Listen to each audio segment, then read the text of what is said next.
Do you solemnly swear that the testimony you give in this matter will be the truth, the whole truth, and nothing but the truth, so help you God? I do. So please be seated, state and spell your name for the record. Angela Sawyer, ANGELA Ms. Sawyer, I need you to scoot right up to that mic, please, and talk right into it. You're soft-spoken, and we need to hear what you say. Okay. State, please proceed. Ms. Sawyer, do you remember the day of April 18th, 2024? I do. Why do you remember that day? Because I left work and went to the beach and found unusual. I'm just going to help you with your microphone. It's hard to project your voice, so I'm just going to ask you to speak right into that. Okay. You were walking on the beach? I left work and I went to the beach. Correct. What beach? I actually don't know the name. It's down on the South Milwaukee. Okay, you were in South Milwaukee? Correct. Is this a beach that you frequently go to? Yes. Did. Had you been there before? Yes. Do you remember the last time that you were there? Yes. When was that? It was 2 days before, on the 16th. On April 18th, you found something. Correct. What did you find? I found part of a body.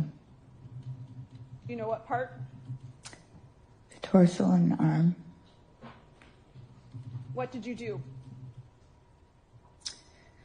I called my partner first. What's their name? Shiloh Falk. Can you spell that for us? SHILOHFALK. Then what happened? I waited for him to come and we called 911. And where did you wait? I waited by the body. Did law enforcement come? Yes, And you spoke to them I did. and showed them what you found? Correct. Do you remember what time of the day you described this as being after work? When was that? I got off of work around between 6 and 6:30 a.m. I don't know what time it was because I didn't bring a phone or my watch. Down to the. I didn't look. And when you testified that you had been there before, 2 days prior, Correct. you didn't notice this body part? No.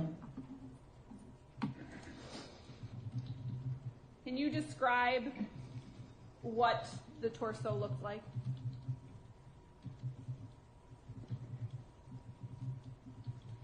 I don't know how to describe it. That's okay. Nothing further. Cross? No. Thank you, Ms. Sawyer. Context of white supremacy. Easily the most unpleasant day in the courtroom, and we've only been in court for 4 days, and in fact, I've seen where some people measure this. This is only day 3 of the trial. They're not counting the first day because that was jury selection, and they start counting days from opening statements. I think trial day should start day 1. They said trial starts on the 27th. Tuesday was the 27th. That some say the most important aspect of a trial is jury selection. If it's going to be a jury trial, can't get a verdict without a jury. So I think that is for sure day 1. Today, day 4. Yesterday was a doozy. Today was just the worst day of court thus far. Today's date, Friday. Thank goodness we have 2 days to recuperate, and that was about how everyone felt once we were done. But today's date, Friday, May 30, 2025. So I have been told. Normally this would be Catherine Massey Book Club. We are doing the murder trial of Sade Carlina Robinson, live in Milwaukee, Wisconsin. People who've been following along. First 3 days in the archives, what I thought was important, some of what I thought were the highlights of those first 3 days. Wow. Today, just wow. I'll share my thoughts, but I think everybody is in need of recuperation time after today. I will get to that, but before I do, just the day I start all my days here in Milwaukee. I get up, watch the news, just because I had said I wanted to saturate in terms of what's happening in Milwaukee and paying attention, all that. Seems like everything is racism related in a city that has a majority black population. Duh. Plus, all the news is talking about Sade Robinson all day long. So I just get up and watch the news. I get up and turn on the news this here morning. We are literally hours from the Sade Robinson trial, which they remind us of throughout the broadcast, or throughout the news segment, broadcast, correct, this morning. This morning, they play a promo for a program that's coming on this evening on ABC's 2020. This here is the program, and they play it with emphasis because they say, hey, this is Milwaukee. This wasn't a normal homicide. Every new detail made the case stranger. Sheriff's office, anybody inside? Take yourself. Truly looking for a needle in a 900 square mile haystack. And then they see something. There were dismembered body parts. I don't really have words for it. I just don't know how somebody could do that to somebody else. There were all these questions. One layer gets pulled back, you get one answer, but for each answer you get, there's 17 more questions. Something went wrong in the family. I don't know what. Their son Chandler was arrested for providing false information to investigators. You don't think he had anything to do with his mom and dad? No. He cooks dinner for them. They have root beer floats together. That'd be crazy. This case really highlighted how social media tracks everything. It's from Snapchat. I don't know if you use that. That's when they find something that changes this entire investigation. A technological smoking gun. Roadmap to Murder. The stunning all-new 2020 true crime. Friday night at 9/8 Central on ABC. White people kill for fun. And because they said Windsor, this got the Wisconsin element. That's why they were so excited about it. To start the Friday. Roadmap to Murder. 2-hour special is about to come on right now. 15 minutes away, about to come on right now. So I ain't listening to no cows tonight. I got to see Roadmap to Murder. They chopping up folks and dismembering. Matter of fact, I hopped to the trial. I'm going out of order real quick, but the defense was doing cross-examination, and they had one of the detectives on the stand. He had the audacity to ask this white brother. He said, now, you don't have dismemberments popping up in Wisconsin. You don't have to go out and find body parts. Man, you do not know how bad I want to. Man, did you object, Your Honor? I'm going to object from the gallery. Did you see WISN ABC this morning, local Channel 12, Wisconsin? They got a whole 2-hour special about the child hacking and chopping up the parent. We ain't got to get to old Jeff Dahmer. They find body parts all the time throughout Wisconsin. And that's kind of Milwaukee, excuse me, we don't have to get to the whole state. They find body parts and appendages all the time sprinkled throughout Milwaukee. And that's about what the fella said on the stand. He said, whoa. We do find body parts throughout the town from time to time. It's not that, back down. Just want to talk, man. Milwaukee is hell. LA might be lame, extra lame. Milwaukee is hell. If this trial were happening in LA, There are lots of things that I could do to compensate, and even, hey, you balance this out. You got to hear about all this and torsos and chopped up, but in L.A., ain't none of that here. The audio segment that you heard at the beginning. Now, how icky was Friday in the courtroom? You heard Angela Sawyer on the witness stand. Now, she testified in the afternoon, later in the day on Friday. And we had already seen a lot of icky things by the time we got to Angela Sawyer. She came in around the back, said she had high anxiety and she didn't want to be here no way, which was a lot of folks, just, the civilians, people who are not forensics experts and toxicologists and deputies and detectives and such. Just the regular lay people, they had no interest in getting on that witness stand at all. Like, are you kidding me? And you got to be on TV too. They got court TV, camera all in your face and everything. They brought Angela Sawyer, white woman, suspected racist. They brought her around the side. And she came in. You heard her. They said, can you give your names? Angela Sawyer. So can you get closer to the mic? Angela Sawyer. Lord Jesus, let me help you with the mic. She's so soft-spoken. So they finally get her mic'd up so we can hear her. And it says, so you went to the beach. And now this beach, importantly, geographically, is south. I think they said about 4 miles south of Warnemont Park, which is where they found the leg of Sade Robinson on April 2nd. That's where they had the video of the shadowy figure that they believe is Maxwell Anderson being down on the beach, moving around late at night or early in the morning on April the 2nd, and then they found the leg later that day. So the beach that Angela Sawyer went to is about 4 miles south of Warnemont Park. This is, I think, considered like South Milwaukee area, still in Milwaukee County.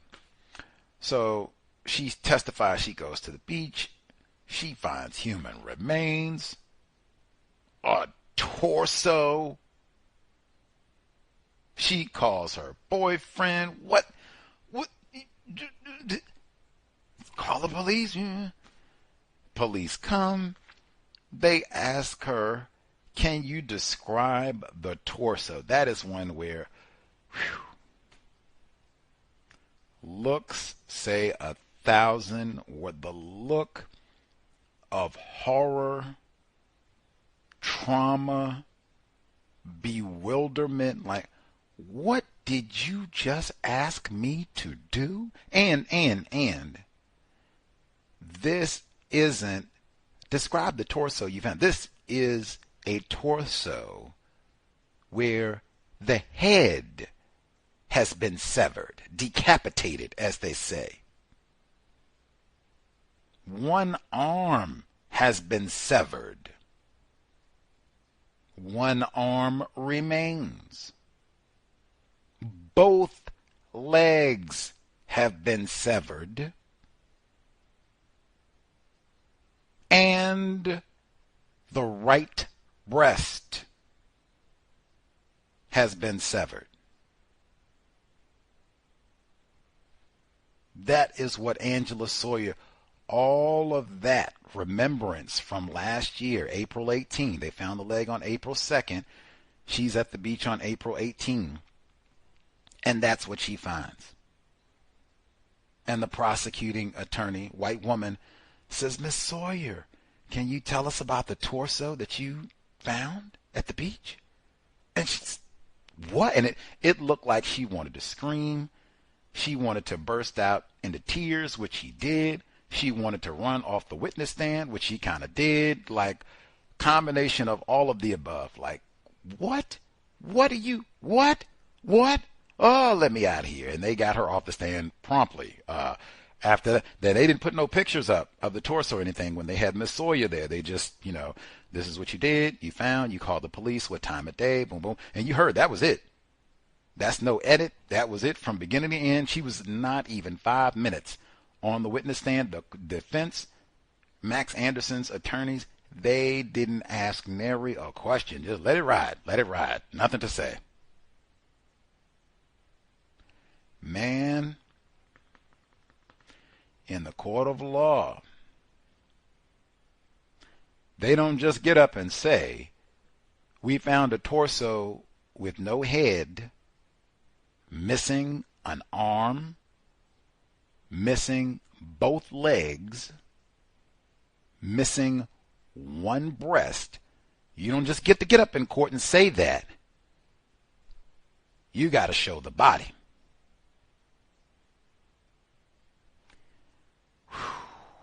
Worst day in court ever, because it was really just one, the prosecution lumped up Max Anderson today. If he gets convicted, it started today. This is one of those, oh man, prosecution, they got in some licks today. Defense is going to have to do some recovery work, and they might not be able to on some of this, because I mean, in between, you found a severed foot, you found a severed leg, you found a severed ankle, you found a severed torso. Now, you remember what I just said. Now, in court of law, you don't just get to say any of that. You got to show all of that. That was day 4. Now, in between all of that, the defense got an identification, the prosecution got an identification from a white attorney, white detective, that there on that HD video camera, person that we've been tracking, saying this is the same person we've been tracking all over Milwaukee County that we allege is driving Sade Robinson's car. We allege started this fire, that you got witnesses on the video who said, white man right there started the fire. That fella, when he gets on the bus, now it ain't no more that grainy HD video, or we can't really see, or it looks like somebody white, or it even looks like a white dude. We can't really. Milwaukee is hell, but the Milwaukee Public Transportation, they do have crispy HD cameras, which I guess you do need if you're going to be in hell, because I mean, hey, they might steal the seats off the bus and everything in hell. So they have crispy HD cameras on the Metropolitan Public Transportation System. Whew. As soon as that sick white brother stepped on the bus, freeze. Can you identify who that is? Oh, yeah. That is our sick white brother sitting right there. That's what he said on the witness stand. Oh. That any other day, minus all the severed feet, severed breasts, where's her skull? We don't know. Beyond all that, any other day, that would have been the lead. Like, oh my God, they identified Max Anderson. And I'm going to tell you how the prosecution, they lumped them up so bad today. And everybody else in the courtroom had to sit through all the, we got another foot. Lumped everybody up for the weekend. Go think about that. But the prosecution was so pinpoint today. When they got that identification from the white detective on the witness stand, the judge called a break before they got to cross-examination. The prosecution, when they got that identification, they took a freeze frame of the defendant getting on the bus, because they got the detective saying, that is Max Anderson getting on that bus right there. They took a freeze frame of that shot, and then they took his mug shot from April 4, him getting on the bus. That was April 2. They put those photos side by side. Isn't this the same person? And aren't these the same people as the dude sitting in the courtroom? Yep. Crystal. You got 2 crystal clear images, and then you got the white fella sitting right there. Isn't this all three the same person? Yep. The prosecution left that photo on the screen for the break. Oh, body blow metaphor. If I had been the defense, I would have been so pissed. Like, oh my. And so that's like 20 minutes of that photo just sitting in. They got multiple screens in the courtroom. So that's for 20 minutes. Everybody can just look at, yeah, that's you, Max. That's you. That is you. Ugh. He was so disgusted. How disgusted was defense attorney Anthony Cotton? He was so disgusted when the prosecution asked, white attorney, give you his name in case you want to. All this is online, obviously. You can, or I guess it wouldn't be obvious, but all of this is online. Like, I mean, YouTube, really easy, accessible. So if you're interested in watching all of this, you can view it, and probably it'd be a little easier because you won't have to like strain and crook your neck to see around people and people walking in front of the screen, attorneys and all of that. You don't have to do all that. You'll get a nice clean view. And then the Milwaukee Journal-Sentinel, they have uploaded a lot of the exhibits, at least the video footage exhibits that we saw in court, which even might be helpful for me because I didn't get to see it like I was watching TV. You're kind of watching on the big screen in the back.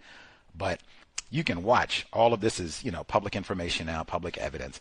But the officer, Detective Ryan Bergman, Milwaukee Police Department, white man, identified Anderson. They went to the defense attorney, Anthony Cotton, to ask if he had a response after the identification of his client.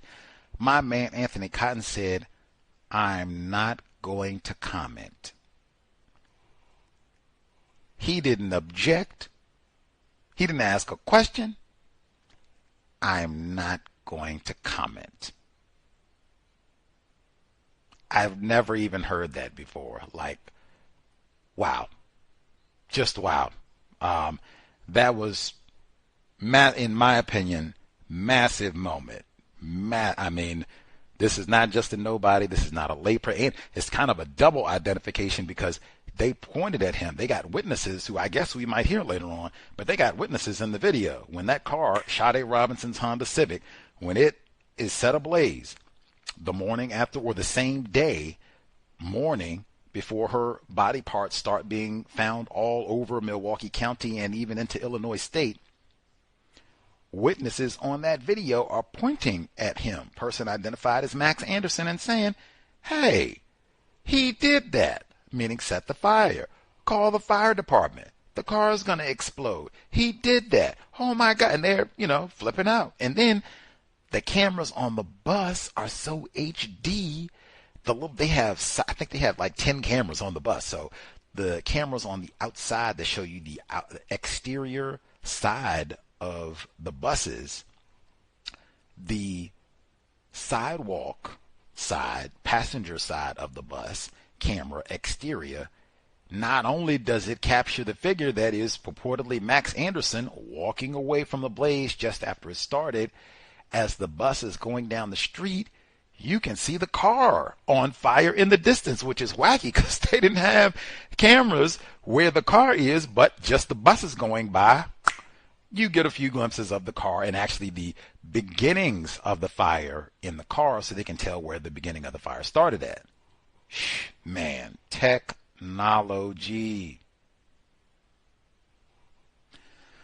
Anyway, but the prosecution, they had, in my opinion, they had a number of really powerful moments today, but I mean, Jesus Christ.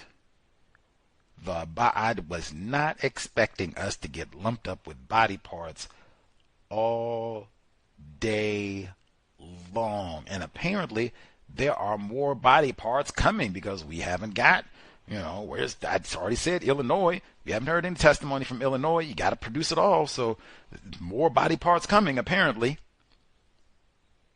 Christ. But man, I think it was Iria. She dialed in and she said, how is everyone dealing with this? The family and Miss Scarborough, and man, just from, I think it was yesterday, this is day 4, so just from yesterday when they had the leg revealed at Warnermont Park that I just mentioned. They had got to show everything, so they showed that. And they talked about the impact because they zoomed in and showed the pink-tailed toenail polish. They did the same thing today, but today we got it 2 times. We got the foot in the mornings. They had zoom in and bang. Then they can't just do it one time. Found that torso with just one arm in the afternoon and said, did you know you thinking this is Sade Robinson because all this time has passed now? She said, yes, I did. How did you do an identification? She said, oh, I knew she had that pink fingernail polish. So I went to the torso and it was an exact match for the fingernail. So then, like I said, you can't just say anything in a court of law. You got to show. They put the picture up. This is Laura Jaroszynski. She spelled her name out Jaroczynski,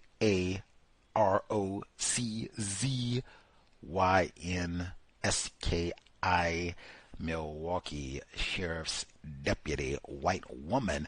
But she describes going down there. She said, yeah, I was thinking this might be Sade Robinson connection. How do I confirm? She said, with the pink fingernail polish. So she had a picture and they put the picture up. Show Sade Robinson's alive, beautiful, and she just got her manicure with the pink fingernail polish. Boop. And then they flip and show you deceased. Torso. One arm. And they zoom in on the finger and bang. Pink fingernail polish.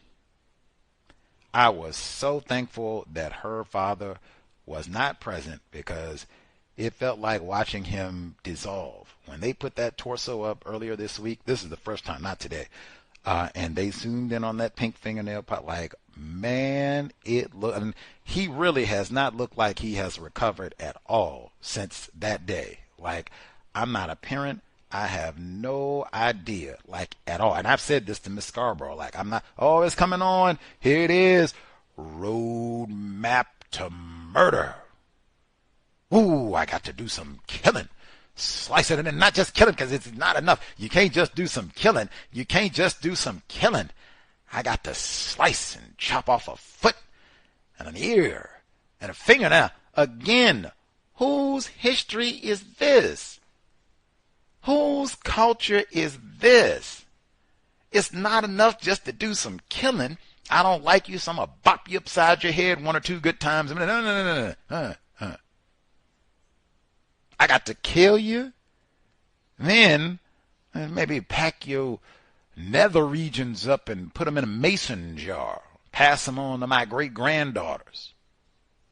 Who does that? Where have you heard this before? Fuller said, it's got to be a reason why a person would think this way. Clearly people do. Especially in Wisconsin. But man, you talk about impact. Like I said, I have no idea. I'm glad that her, Sade Robinson's dad was not present for a lot of what happened. True Crime Brewery. Are you serious? It's a true crime brewery. What is a true crime brewery? We come to the tap. I told you what I say. They don't have nothing in Milwaukee but white supremacy, racism, all white juries, and taverns. Pubs. Go out to the bar. Hope I don't get swangoed. Dahmer. Chop you up. True crime brewer. You got to be outside your mind. Anyway, I'm so glad that her dad was not present because it was, oof, man. I just had my head in my hands by the time we got to the end of the day because I was not, it was an all-day barrage of body parts. And then, as I said, the identification, it was a lot of material, but Jesus Christ, it was gruesome. I'll see if I can go through some of it, but I mean, wow, today is one of those days like, yes, now the recovery for today is, I have no idea, and I mean none. A number of Sade's family members and Miss Scarborough and, people that are trying to take care of her through all this, they had commented, she, talking about Miss Scarborough, Sade's mother, she has not slept for a year. She's not slept for a year. Her body just shuts down. I've heard multiple people, that is the exact phrasing that they use. Her body will just shut down, after you get to a certain point where you're just exhausted, and you're just, if you are seated, and then that's not even quality rest, because that can just be, you get to the point where you're seated, you could be sitting, at the kitchen table or anything, and you'll just pass out sleeping, for an hour or two, and then wake up and, go right back to it and, trying to do this and trying to do that and grieving and all the rest of it. But I mean, it's been like a year of just not being able to sleep and trying to process all this. Like, do what? I still don't have my child's skull. I still don't have my child's skull. And then I got to sit in court through all this? They said lots of folks are not sleeping at all. You go to bed and you just got all those images coming. In fact, some of the witnesses, and I knew this before the trial, but just because of the gruesome nature of all of this, I'd heard that repeatedly, that some of the witnesses and detectives, they also had been traumatized, having, look, I don't care if you are human at all, you can be clinical and trained and all the rest of it. There are only so many times you're going to be able to look at the torso of a 19-year-old female mutilated in the manner that I described and it not have an impact on you. Especially, you got to go talk to her mom about all this. You got to go talk to her little sister about all this.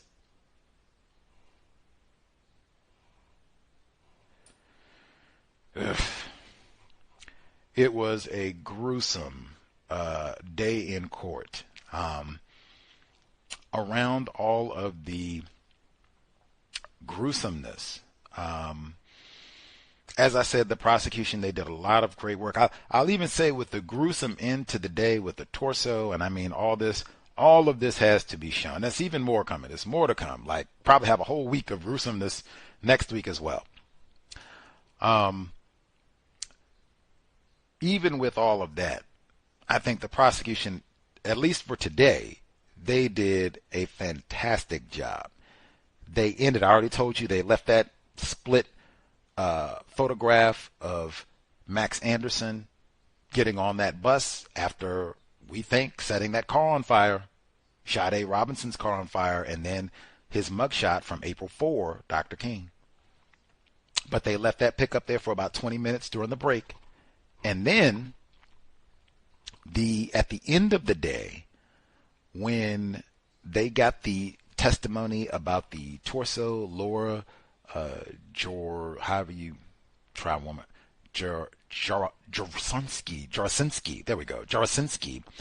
when she testified, they were asking, how did you, identify this torso as being Sade?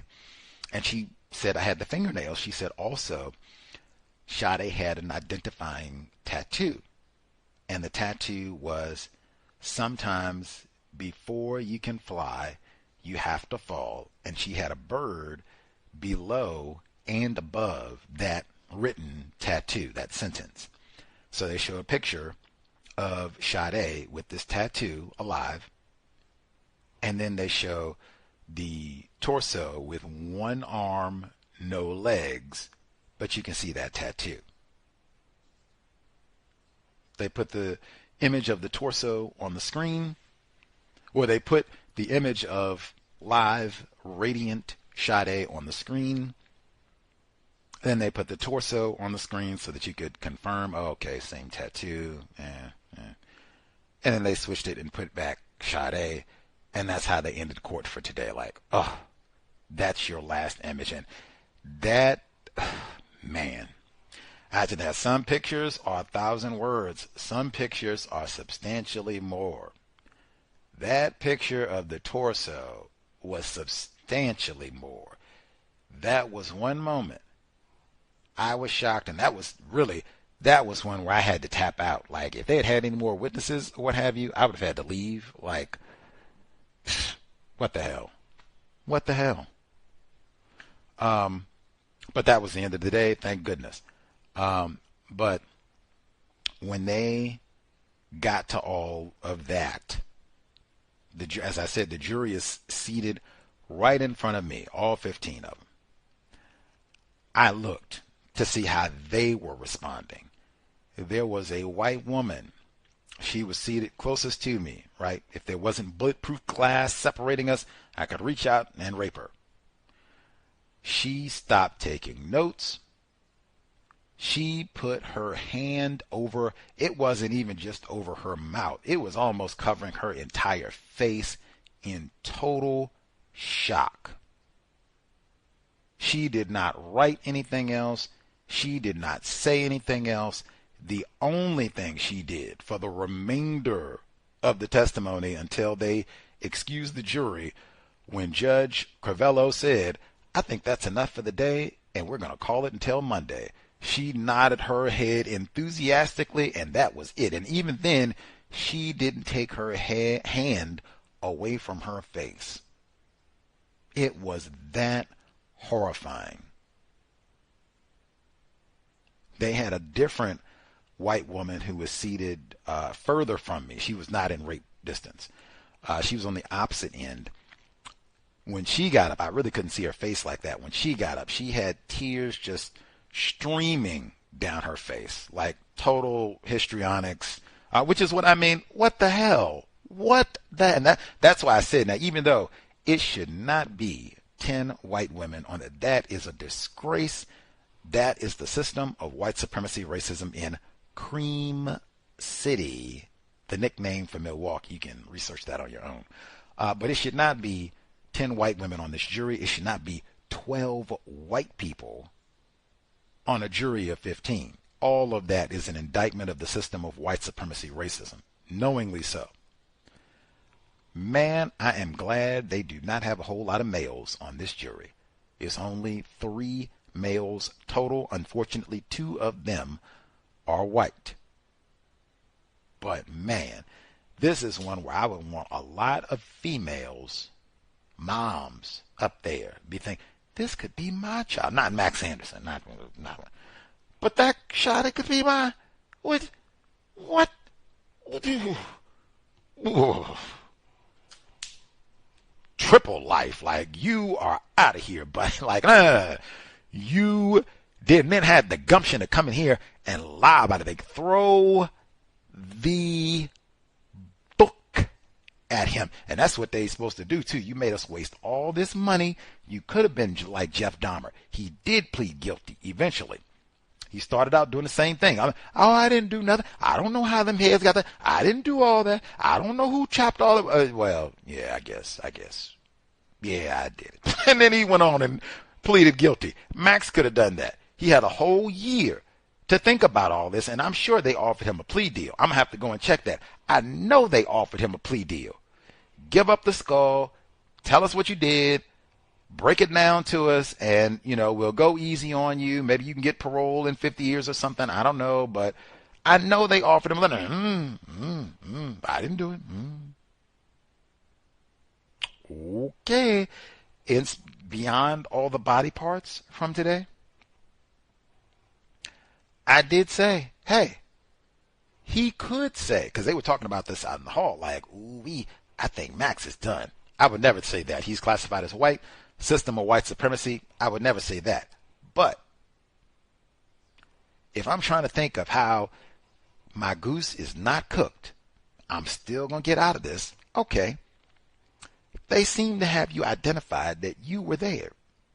You were the person walking away from this car and maybe even drove the car this whole morning. And so they got some of the officers who said, that is a white guy who's driving Sade Robinson's car. That is not Sade. This is some white fella. They said that on the stand today, in between all the severed feet and everything. If I'm on the defense, hey, maybe that was I. It's not a crime to hang out in any part of Milwaukee, but it would require some really interesting explaining as to what were you doing on the colored part of town at 7 o'clock in the morning? Without your vehicle. You have a car. Why were you here on foot with a backpack? What was in the backpack? Because it looks really big. It doesn't look like a day pack or a fanny pack. Like, what were you doing with this massive military-looking backpack? What was in it? Why were you here at 7 o'clock in the morning? Was this business? Were you meeting a friend? Do you have a acquaintance? Like, it would be lots and lots of questions. What on earth were you doing over here at 7 a.m.? And this is the Negro side of town. Anyway, when they were not discussing found feet, or actually retract, in the midst of them discussing found feet and found bones and found flesh, where did they find some of this material at? At the playground. I think I knew that detail before, but it's very different to kind of get it all laid out. Like, dang. Human remains at the playground, and then you can go back and watch when all this was reported in the news at first, and they go and interview black parents, because it's in the Negro part of town. They go in a black-dominated city, population-wise. They go to the Negros at the playground. Oh, yeah, they found elbow over there. Black parents are going, man, it is terrifying. Who wants to come out and what is going on and chopping? What? Milwaukee is hell. And where's my water at? Bottled water. I just have to endure a little plastic right now as opposed to get the lead poisoning. And that's doubles. That's doubles because they the whole time been having on the news how many schools they closed that's got the poisoned water. They don't have enough plastic water to go around, so they just close the schools up early. White people do not care about children. Sade Robinson, 19. That's, While they were talking about chopped feet and all the rest of it, they said they went out to this park, playground, or both, where they were finding feet and human remains. Went out on April 5th, day after Anderson's arrest, recovering more human remains, severed leg. They say the family, friends, they go out and search. On April 6th, I talked to some of those black people today and throughout this week, and they talked about their search. System of white supremacy racism. Black people aren't valued. We don't think the police searched hard enough. We don't even know if we can trust them. We're going to go out and look for Sade. And they did. And guess what? They ended up finding human remains. And her blanket, importantly. Now, all that came out today. That was any other day. The blanket alone, that would have been the highlight. Like, oh, man, they got Sade's blanket because this was like a specially made blanket, and it had pictures of Sade, like large life-size photographs of Sade on this pink blanket, her color again. And so as soon as they opened up, it's like, oh man, it's got bunches of Sade on it. So that would have been another like, and I'm sure family and folks saw this. I don't know who purchased this for her, but I mean, how many of you all have specially made blankets that have huge color photos of you or people that you care about on them? Okay, so they found this blanket during the search, April 6th. And in talking about that, it just struck me, the white officer who was on the stand, she testified and she said that this area, this park, is not well kept. And she said that, hey, it's filled with litter, dirt, debris. I mean, hey, who? Cassandra Lyndhurst, that's her name. She's a sergeant with the Milwaukee Police Department. White woman. But she says, hey, man, and this place is used as a homeless encampment from time to time, in addition to trash, litter, dirt. It's just not well kept, well cared for at all. Too many niggers use it, I guess. But I heard this over and over, and like it's in my notes repeatedly because so many different witnesses throughout the course of this search and such said that was a part of what made the search difficult. It reminded me, Dr. Welsing, do not throw down trash, litter, where black people work, play, and live. They do not follow that teaching in Milwaukee. But I mean, it just, the worthlessness of, this is a 19-year-old black child, and just, I just take the same thing with the car. I go to an area, the same thing they said yesterday. Where was this car found? Oh, it's behind an abandoned building that's used as an illegal dump site. And they had that on the news this morning. I almost started today's broadcast with the audio from that segment of them saying, illegal dumpers, we're coming for you. Keep it up. We're putting cameras up everywhere. See, if they had had a camera up this time last year, we would have had maybe a lot fewer questions about who did this. Today was pretty solid, but we would have had even more evidence. Who is that on the illegal dumping camera? Because that's basically what this was. Arson. And I'm going to go dump this in a Negro area so they'll think, oh, some colored folks did it. Maybe some old crackhead got shot at. Yeah, that's what happened. Yeah. No. Usual suspects. Anyway, man, it was, today was ugly. That is, to put it mildly. Going back, looking over my notes to get some of the other details, because there was a lot of tremendous information today. Just the gruesomeness of the discoveries certainly would kind of overtake things.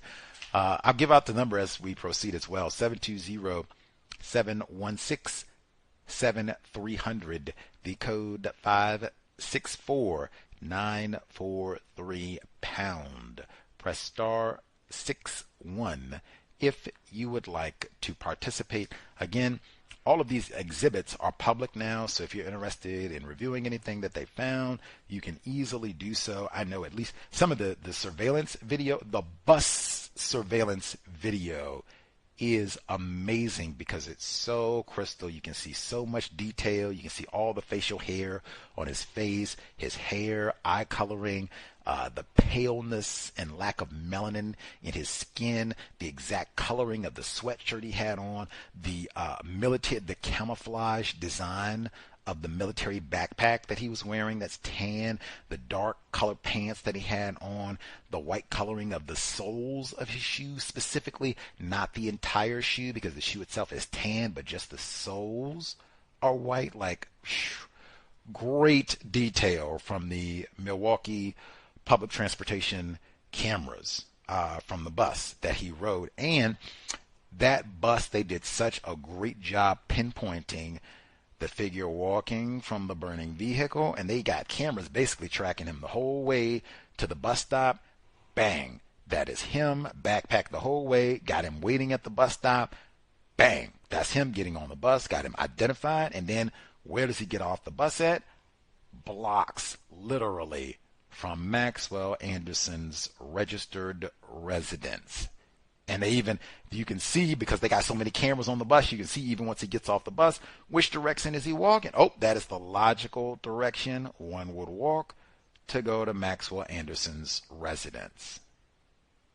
They did a phenomenal job. And then they got a local map of the city, and they got one of the white detectives to just trace all of the different cameras that people have on their houses, or cameras on different residents, or traffic cameras throughout the city that captured Sade Robinson's vehicle on the morning of April 2nd, and or Maxwell Anderson, the figure that we think was identified as Maxwell Anderson later on today, or earlier today.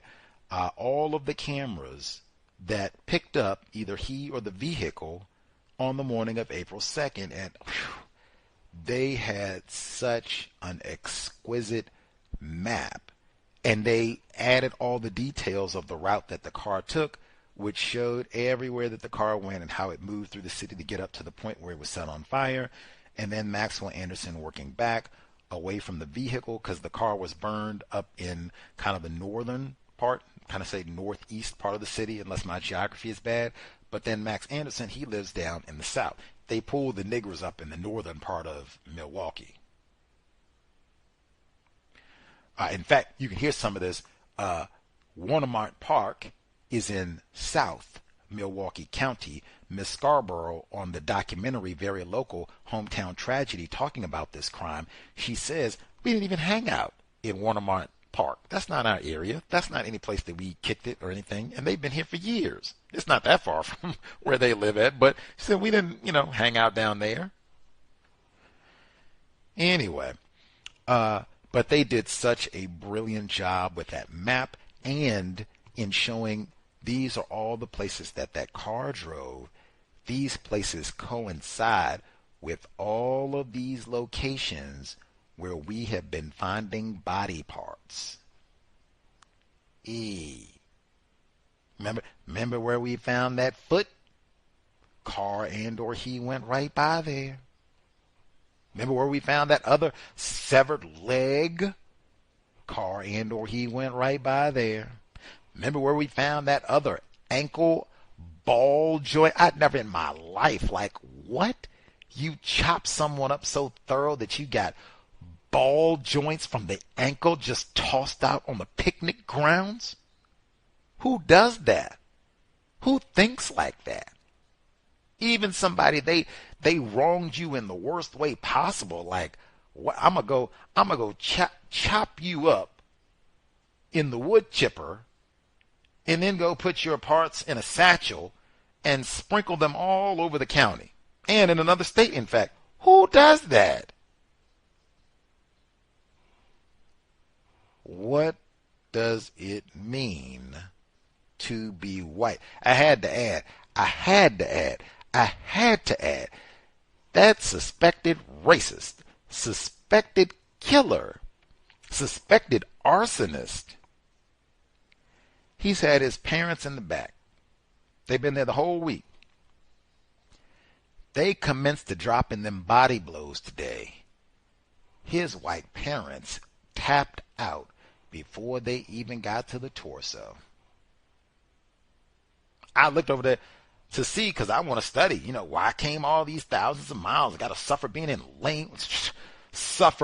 in hell for all this time. I'm going to study the white parents too. And everybody should be up in their grill like, what in the hell? What kind of home training? What kind of racist are you? We couldn't do that this afternoon because they were gone. They didn't want to sit through that. No, sit right here. You want a cape? And Max didn't do this. This isn't the Max that we were. Oh, okay. You sure? That torso, that's not his handiwork? That missing breast, he had nothing to do with that. You sure? No, sit. Get a good look at it. Get a good look. That's not your child. Ran like cowards. They ain't hear nothing about that. Angela Sawyer, when she got up there about to break down on the stand, got to talk about I just going to the beach on the morning of April 18th after I got off work thinking I'm going to watch the sunrise, and oh my God, what? They didn't want to see none of that. Cowards. I don't even know if they stayed long enough for the identification. Who is that hop up on the, oh, that's Max Anderson sitting right yonder. Whole side cleared out. There was nothing there. Last thing I'll get in, at least for the moment. Also today, it was such, I don't even have words. I do not have, other than to say, I would have been just like suspected racist Max Anderson's racist suspect parents who tapped out and weaseled their way out of court today. I would have been just like them and left too. If they had had nary another witness, I'd have had to leave too because I was done.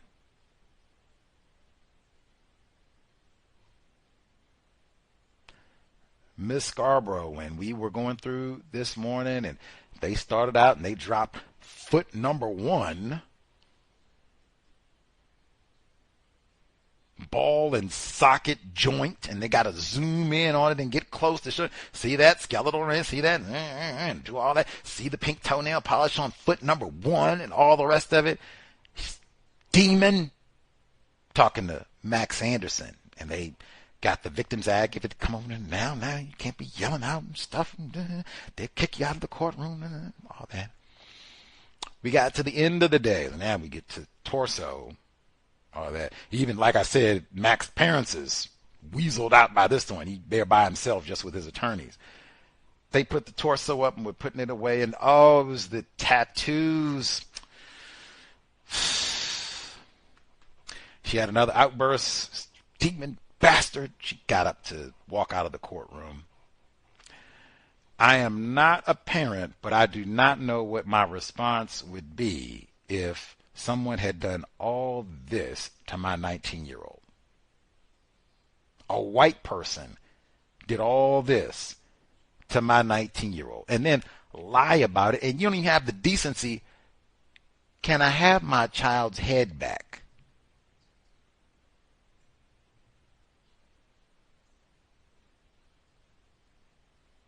I wasn't doing that for dramatic effect.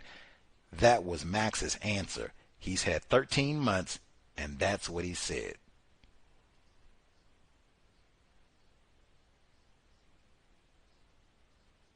Sick white brother, I say, can I have my child's head back? They probably made that part of the plea deal. Hey, you give up Sade Robinson's head. Hey, maybe you just get, 20 years. Hey, maybe insanity? Who knows? Maybe you get 20 years.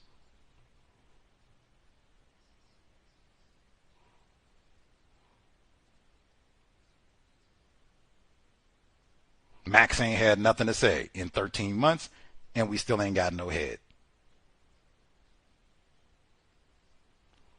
Worst day ever for court.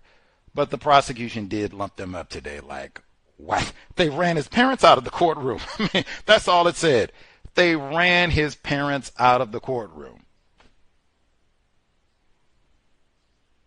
We'll see if they're back on Monday. They should put the torso back on Monday. Like, well, no, you can run. Tell them what Joe said, Joe Lewis. You can run, but you can't hide. If your spawn did it, hey, stand by your work. That's how we raised them. Yeah, that's what you do. That's how we raised them. Mm-hmm.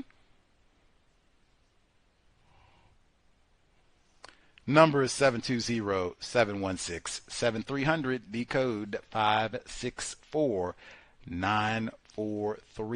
pound. Press star 61 if you would like to participate. Whew. It was awful today. Let's see.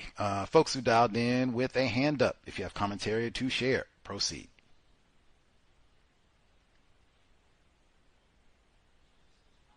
Hey, Gus. Victim from New Jersey. Good. Man, I wouldn't say good work because I mean you have to sit through that. I looked at a little bit of the trial today. I think I'm gonna have to start from the beginning, but I'm glad that the developments are developing the way that they are because what I seen was the detective and I seen the defense when he was asking the detective questions and he asked about the doll that was pinned on the tree and he was basically trying to allude that this area is a place where homeless encamp and the detective explained no, well, the homeless people are further down the street. And I guess the defense tried to say that this doll that was pinned with some kind of marking by the homeless, and he also was cross-examining the detective and asking, basically like, how do you know this is, my client, and the detective like, to paraphrase, I'm not sure. So that goes into the theme of reasonable doubt. So I thought, I didn't think that was a convincing victory, cross-examining by the defense, but I kind of got a little worried, because I didn't watch it all the way through. So knowing that they have a clear shot of this man in the area on the bus, bravo. From what I looked on YouTube, I didn't get as far. So I'm wondering, are they actually putting the body parts on YouTube? Are they actually showing it? Because I know, when it comes to YouTube, YouTube is very, how can I say?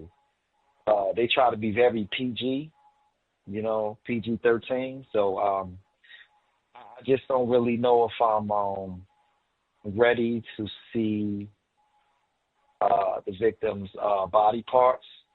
You said that how the family did their own search and they found items that the police overlooked. I thought about Matrice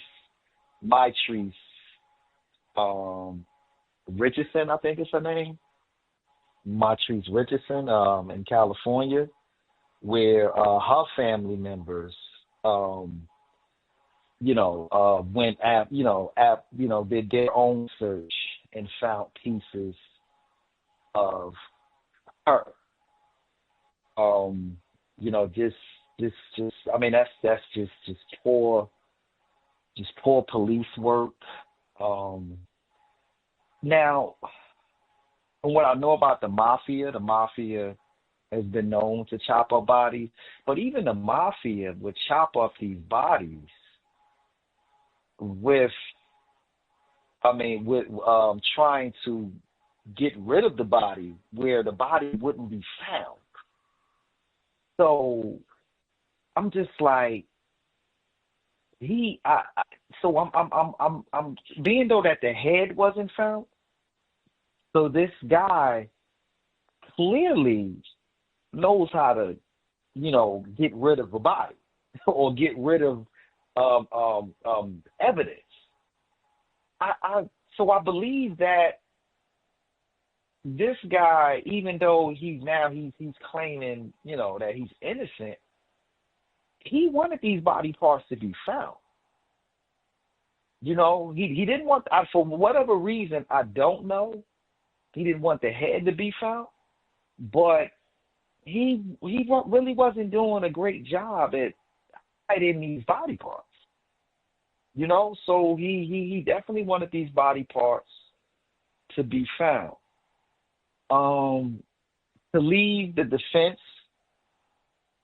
I can say, speechless, or really couldn't come back after that clear shot was shown. So I'm just like, I want to go into the mind of somebody who would take this case. I know, he has to have some form of representation, but for a lawyer to take this case, I couldn't be a lawyer, Gus. If I would have had to defend the suspected, I don't know. I'm gonna call him racist. Max Anderson. I just, I couldn't do it. Social media is a very, very toxic place, and I'm here, just around the clock. White people, suspected racists, and even non-white people speak of how violent Black people are, and and it becomes a collective issue. But these crimes, these Jeffrey Dahmers, these Max Andersons, like how do you even explain this? Even when I was listening when you were just talking about just Black people, we are not serious, and I mean we're not in a position to date. You know what I mean? Like, until we solve this problem, and I'm thinking, and I do date, but it's logical. It makes sense.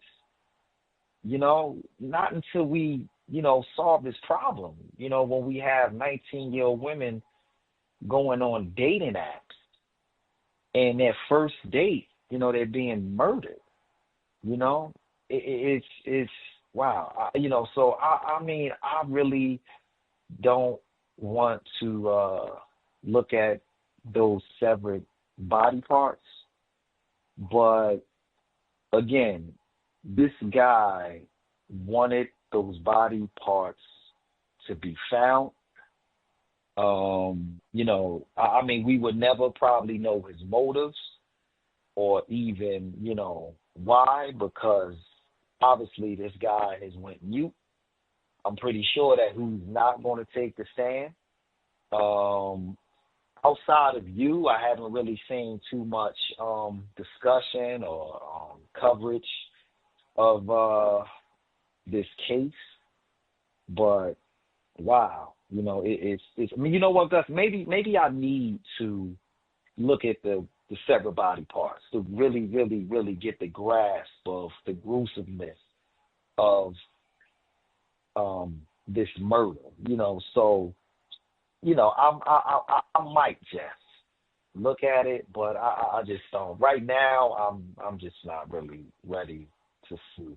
And they keep, and I did hear when I looked at the video clip, they talked about the pink toenails.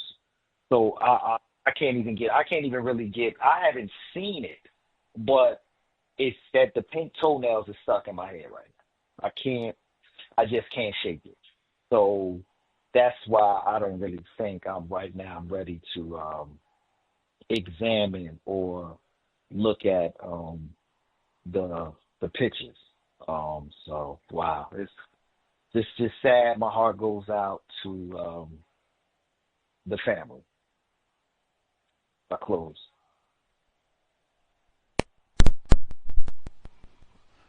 Ditto. Condolences to the family having to endure all of this and then relive it in the trial and see all these gruesome images and more gruesome images to come. No shortage there, because I think, unless I'm mistaken, this is my first time actually being present at a murder trial, but I think they generally show the autopsy photo. that has got to be ghoulish for this case. But I think that also is coming in addition to other body parts and other horrid acts. So, yeah, I hope maybe YouTube doesn't have that online, because that is a lot. Like, Jesus. They don't have enough trigger warnings in the world for all of that. Like, wow.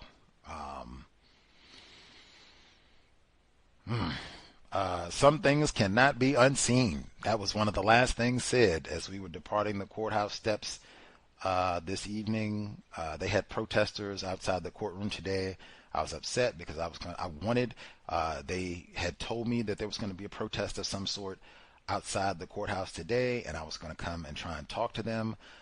But I didn't see them until it was time for the afternoon session to begin, so I didn't want to miss anything in court. So I just have to hope that they come back and protest more next week. But that was going on too. But man, it is a lot to and there it is on TV. I'm watching and they got the commercials and the crispy HD footage of the courtroom and the bus scenes and all that. But yeah, I hope they don't have all that on YouTube. Maybe they have some restraint for the children who might accidentally stumble on that or whatever else. But yeah, it's some things cannot be unseen. Lots of pink toenail polish, with pink toenail polish and pink fingernail polish. Presumably more pink fingernail polish to come, because there was only one arm today and they did find two. So most gruesome case in the world, at least for last bit of time. Let's see. Other folks who dialed in with commentary to share. Line should be open. Proceed. Greetings, Mr. Renegade. Yes, sir. Yes. So, in reference to the footage, I've been watching off and on this week, the trial, and I'm not seeing everything, but I do not recall seeing any of the more gruesome images of the body parts or anything like that. So I don't think, at least on Fox 6 in Milwaukee, they were not showing those things from what I saw. I guess this whole thing, I was thinking back about Roger Golubsky, and the question that his ex-wife asked him, why do you like black women so much? And his response was, because you're ignorant. And I think that would apply to black men as well. We're all ignorant when it comes to racism, white supremacy. One thing I've noticed in the trial, and you may have brought this up, but fair seems to be the word of the trial. It seems to be frequently used, particularly by the attorneys and the white man prosecutor in particular.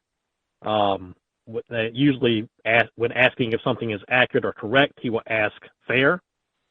And I never would have thought about this as much before listening to the cows.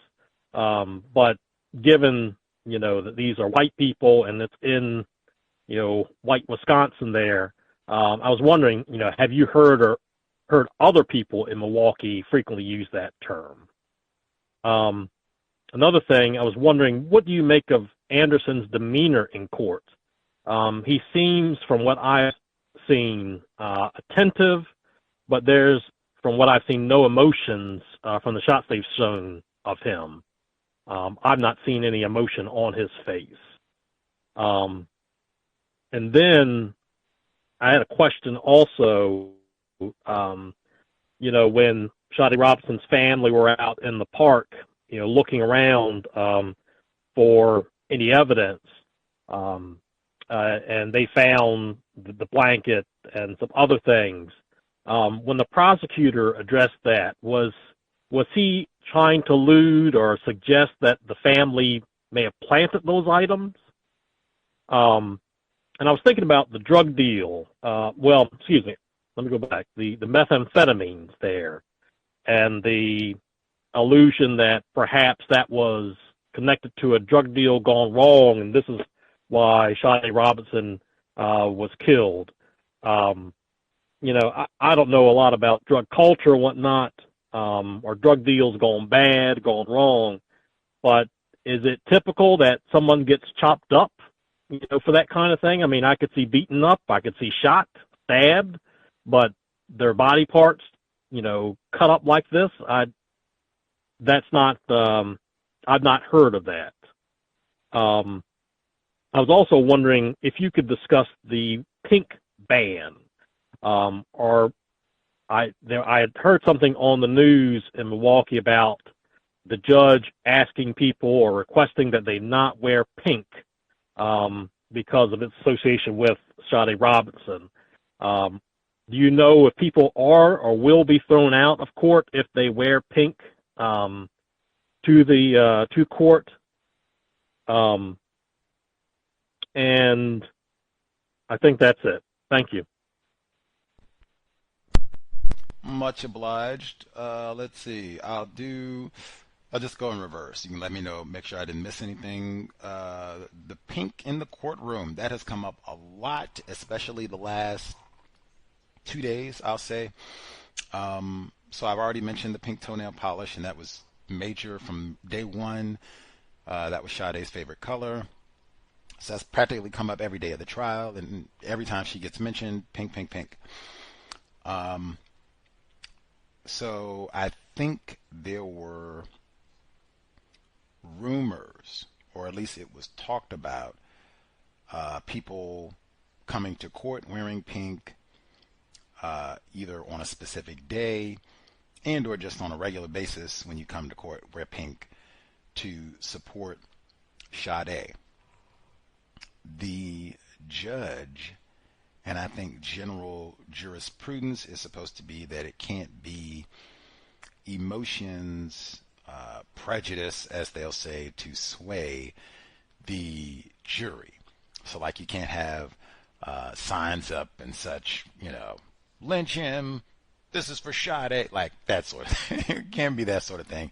So I can see the argument that would be kind of similar if the jury comes in and there's a whole galley of people in pink. That's not exactly a neutral environment for a trial.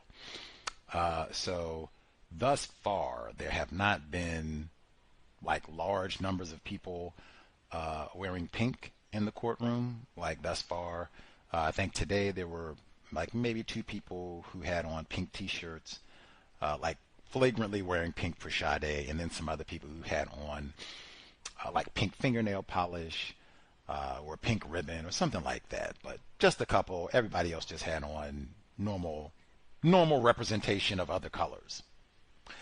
I think someone mentioned the possibility of a large number of people coordinating to wear pink today in the courtroom, and the court staff said basically the same thing that I just said, that's not acceptable, can't be an environment to prejudice the jury, and especially if it's a whole lot of people, like that's not going to work. And so today it was not a mass number of people in pink. Like I said, it's maybe 2 people in pink t-shirts. And at the end of the session, after the jury exited, the judge told the gallery what I just said. It can't be something where you have signs and people are rooting and cheering. Like, it's just supposed to be logic, no emotion, just the facts, and the jury makes their decision. She just repeated that and said, just wear what you normally wear. She said, if, we come in on Tuesday and there are 50 people in the courtroom who have on pink, I just ask all 50 of those people to go out, change their clothes, come back in with something non-pink, and then we can proceed. But there is no ban on pink or any other colors to my knowledge at this point. Just not supposed to be a coordinated, let's all wear pink effort. Let's see. I believe in reference to when the family went to do their search after on April 6th. There was a search on April 5. They found human remains, severed leg, flesh. The family went back and searched on April 6th. That's when they found the blanket, same area, blanket, other human remains.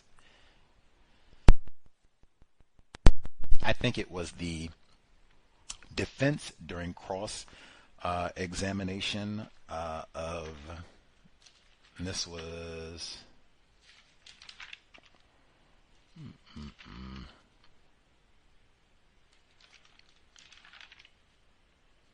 this was cross-examination of Cassandra Lyndhurst, white woman, Sergeant, Milwaukee Police Department, where she said she was a part of the search on April 5.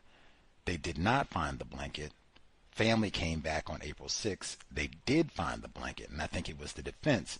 They were saying, isn't a crime scene, isn't it normally roped off, yellow tape sort of thing when you search? She said yes, and it was taped off when we searched. He said, you removed all that after you were done with the search? Yes. And then the family comes out. Was it roped off when they searched? No. Obviously, the family had access to it. It wasn't taped off, so the public had access to it.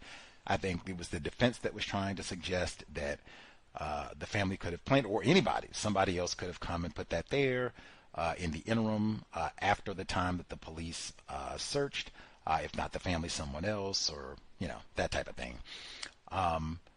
Importantly, Sergeant Lyndhurst, she testified that on April 5, the day before the family found the blanket or search team, she said that she saw this blanket, but she didn't think it was relevant because she didn't roll it out to say, oh, that's the young lady that we're looking for. This is like her personal blanket. Ding, ding, ding.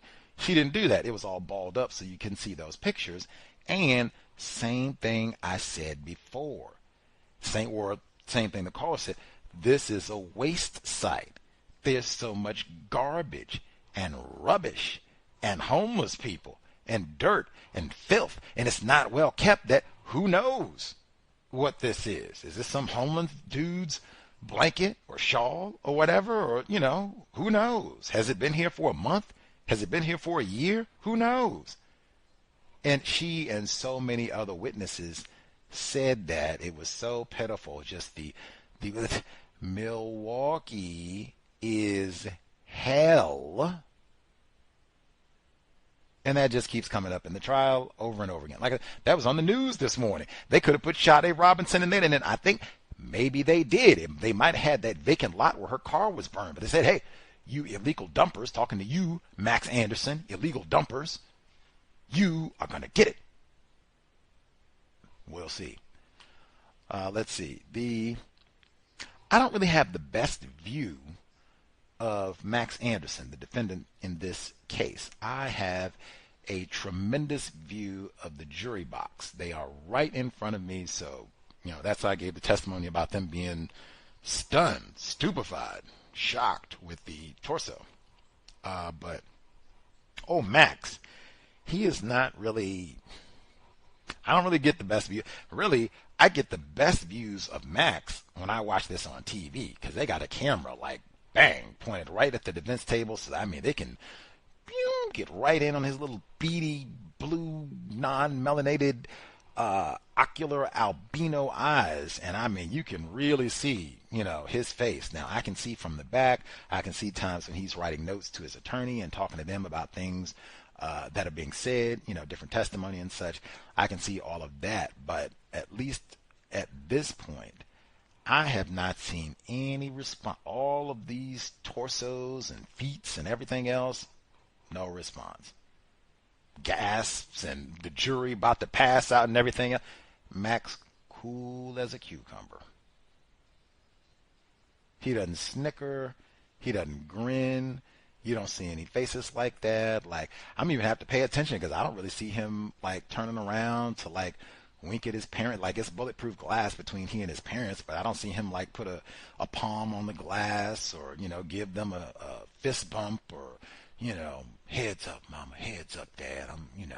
We're going to get through it. I ain't chop nobody up and put her feet all over. Like, none of that. He's just quiet, like he plotting the next person I'm going to chop up. I don't know. But no, I have not seen any emotion, nothing. Whole time that we've been in court, and that's 4 days. And I don't know, you might get in trouble if you stare or hold a gaze with him, because I think I did hear that someone saying that they were kind of admonishing to make sure that nobody from Sade Robinson's side was trying to mean mug Max Anderson. I was like, what? Are you serious? They said, what now? He said, I think the bailiff or one of the representatives in the courtroom had said, yeah, you can't be mean mugging and giving him no dirty looks or nothing. I said, what? I thought he's on the other side of the bulletproof glass. I mean, he's safe. I mean, I'm a black male now. I'm privileged. I can look.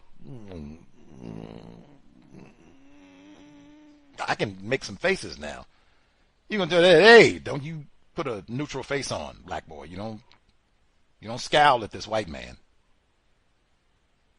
That was a new one even for Gus T. But I mean, they got a lot of rules in the court of law, so do not scowl at the defendant. Let's see.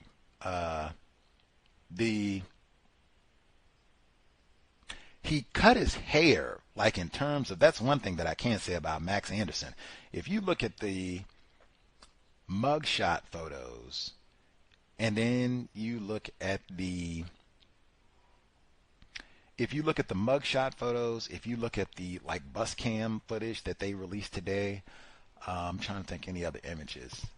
I think there might be some images of him before he got arrested, but those in particular from like early part of 2024, like Jesus Christ, he looks like kind of Neanderthal kid. Ted Kaczynski, that was kind of what I said. He reminds me of a little bit of Tim McVeigh too, but he's got like like kind of the unkempt and hair everywhere, and face just Ted Kaczynski kind of white manish, cavemanish look type thing, Neanderthal type white man. But in court now, he has kind of flipped that up. Like he's had his button-down shirt, and he's had a more close cropped haircut. He's shaved. He doesn't have that big thick beard that he had, or at least he had quite a bit of facial hair, beard. What I said in the mugshot and in the images from the bus on the morning of the car fire, he has a lot of facial hair. He doesn't have that now. He is much more clean cut, shaven, so you would look and say, oh man, that's not no savage come out and chop up no 19-year-old, lop off her breast and chop off. Max ain't do nothing like that. That is a well-meaning white man, and he's going out to do great things. Like that's what you would think. Like I said, except for, he doesn't show no. Even like, if I didn't do this, and y'all putting up torsos with no feet, and know that, whoa, I didn't, boy, I'm going to be flipping out, but ready to throw up, and I didn't even do all that. What I ain't do. Ooh, I'm not going to be sitting over there. Well,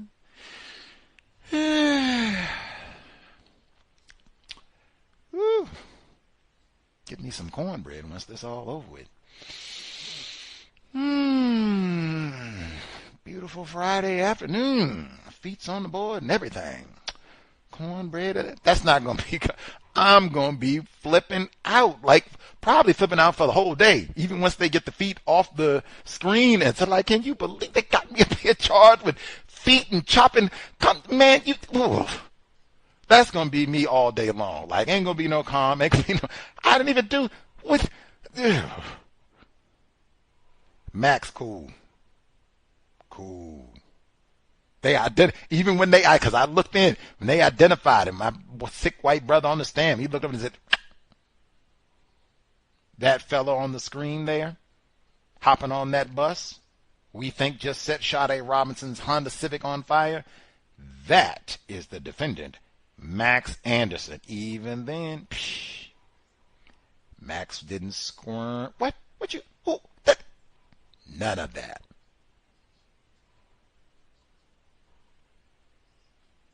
Wisdom of psychopaths. I don't know. We'll have to see. Let's see.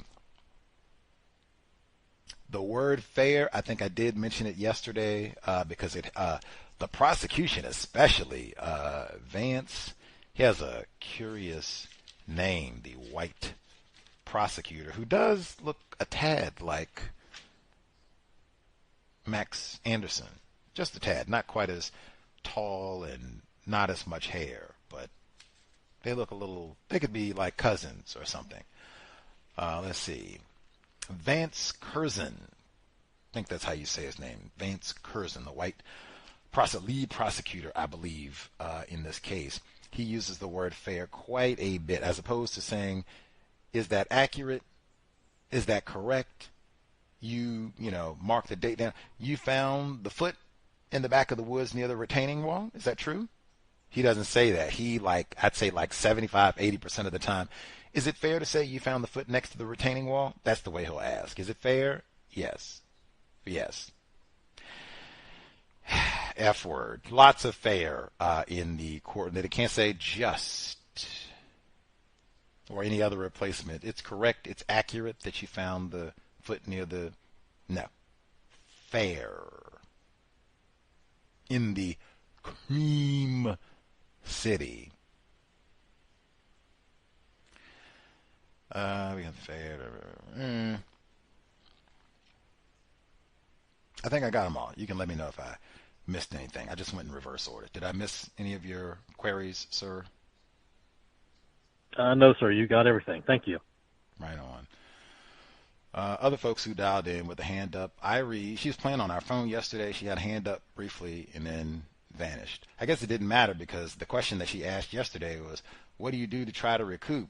Boy, mockery of that question after they got done with us on Friday. Some days there is no recoup. The best you can do is hope that you don't have to go back to court for a while, which is the case now, and maybe you can forget about some of what they talked about today, or at least it will lessen a little bit in intensity, so it'll fade. It won't be as present in your brain computer by the time we get to Monday. But wow, I think today and even apparently some of the folks who've been sitting in the courtroom, just the one torso that we had seen earlier in the week, that was more than enough for many who said, I already have not been sleeping, which you pretty much X everything else out right there if you're not sleeping. Put Miss Scarborough at the top of the list saying she has not been sleeping for a year. Now I got to sit in court with all that. I can't even, that is so. How many times have you all heard that? Lynching. They would lynch a black female and chop off her breast. I have seen that.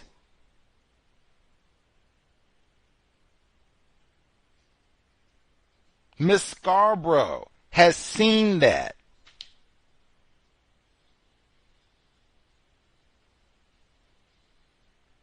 Go back to bed after you've sat through all of that. And then if you are in Milwaukee, now you can't turn on the television because that's what's on television all day long. Now you have to watch that all weekend too. And that's what's been on television all day long for the past month, really.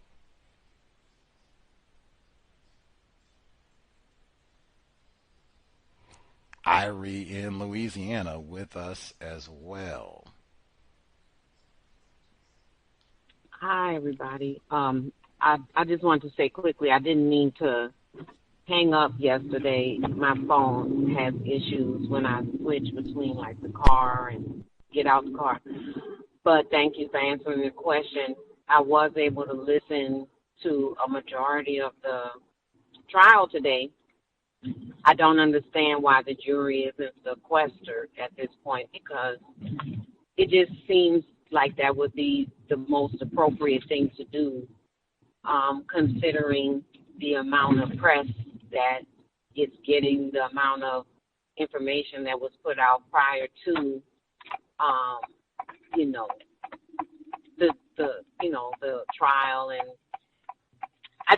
I don't know. It's just interesting. I didn't get to the part where you gave the makeup of the jury yet. So I also want to find out real quick, just so I don't have to comb through your other episodes, what is the makeup of the jury?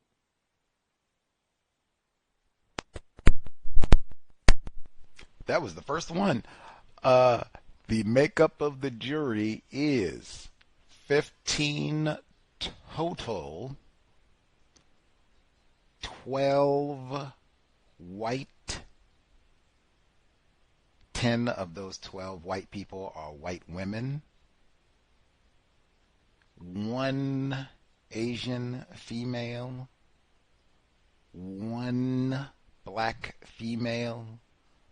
1 black male for 15. 12 white, 3 non-white. A total of 12 females, 3 males, 12 whites, 3 non-whites.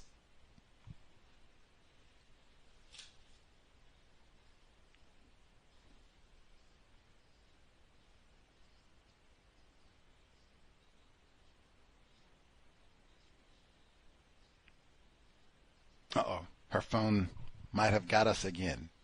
Did maybe she switched? She said it. The phone, somehow the technology fails if she switched between audio and all the rest of it. Not sure. Maybe, I don't know if it acts a fool. Maybe you can hang up and dial back in if you we're going to continue or add on to your question, unless you hit the mute button or something accidentally. But we are not hearing you, Irie. Maybe she'll get us back. But yes, the jury talked about that. Actually, the first two, because it took me, as I said, I had to grasp that, wait a minute, Cream City is majority black? Yes. Ooh. How in the world is... Then it did not make, it was not acceptable to me at all. If it was a normal city that I was expecting with a majority white population, I would expect it to be all white or maybe 2 black people at the most. Like maybe you're lucky to get 2 black people on the jury. From Milwaukee, hey, maybe in Milwaukee it could be 12 black people on the jury. Tell Max, have fun with that. See if you can convince 12 niggers that you didn't do nothing to Sade. Good luck. Any hoodles. Man, if you have teenagers, there have been children at this trial throughout. I told you they had a whole high school class. It may have been classes. They came repeatedly throughout this week. And I looked at, I think it's called Megan, the name of the city in Wisconsin. It's a suburb, racially restricted region. But they had that high school where they came to spectate. They came repeatedly, 2 or 3 times this week. And then there were other children who came to spectate as well. Young people, really young people. But they, want justice for Sade and or want to see what happened. If you have offspring, they're black females, black boys, non-white, period. Man, if there are courts nearby, that is one way right there. You can learn about the system of white supremacy racism because you can just pay attention. Who was here in criminal court? Oh, that ain't no accident. And then if it's a jury trial, oh man, questions. How do you reveal deception? By asking questions. There's so many things that you can do in terms of ways that you can teach white supremacy, racism, and life lessons. Stay out of jail unless you want this to be you hanging out over there at the defense table, because you're not going to get no Anthony Cotton. That's not going to be you. You can get some lame public defender. Maybe they're awake, maybe not. Maybe they remember your name, maybe not. One thing I was going to say really quick about Anthony Cotton, I think one of the callers had asked about why he's the white defense attorney, lead defense attorney for Max Anderson. Why would he take a case like this, saying, I wouldn't want to be a lawyer. You got to go out and defend somebody like this. And what if you think he really did it? And what if you got evidence that says he really did it? And I got to go out and cover this dude? Like, that's disgusting. I have heard from many black people in the time that I've been here, and I don't even have people skills like that, so that's kind of wild. I've heard this from many black people already, but they've said Anthony Cotton has a reputation and maybe a record of defending black drug dealers in the Milwaukee area.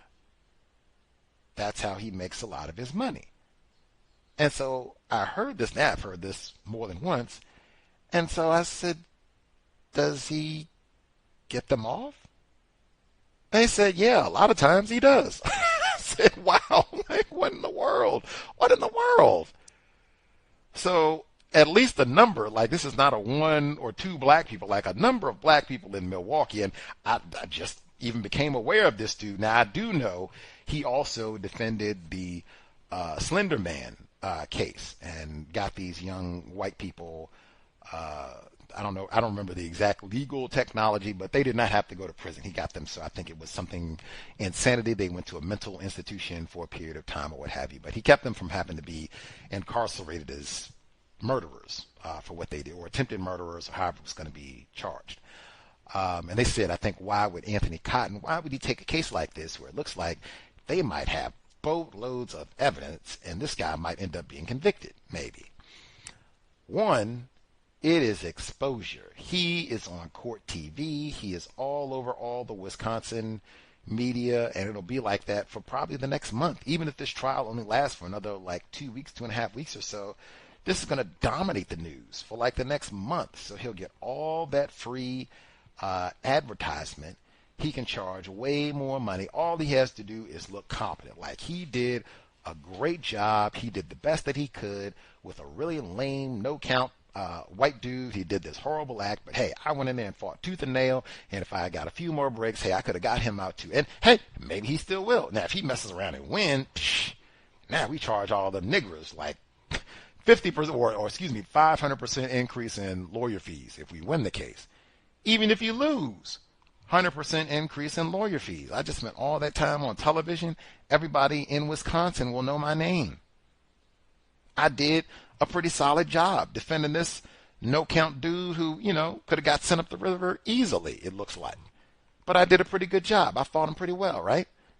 100% increase in lawyer fees. That's why I would take the case. Like, publicist, you're a defense attorney, this is what you do. And that's a part of it. I take tough cases. I'm not no coward. I don't back down. Give me the toughest case, and I'll go out there and fight them tooth and nail. Although, he didn't put up no fight. Angela Sawyer got up and said, what do you describe the torso as? She said, what? Describe the torso? What? Who? Never mind. No further questions. They said, Anthony Cotton, you got any questions for Anthony Sawyer? No questions.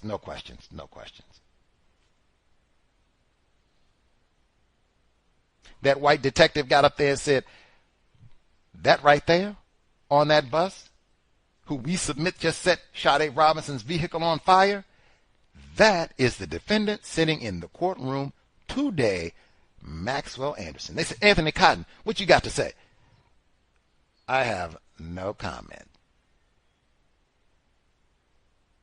He didn't have as much pep and vigor at a variety of moments on Friday, Mr. Cotton. This was not one of those. Hey, this is why you get the big bucks, though. I get me a pretty suit, shave, get my hair right, and hey, we didn't have a good one today. We took a few licks, but I looked good, and I put up a good. Well, he didn't put up much of a fight, so I look good. I look good. They put it on us today a little bit, but I look good. I look good. He had blue socks. He had his socks and his suit coordinated. See, I look good. Let's see. Irie, let's see if she got her sound working again. Yes, ma'am.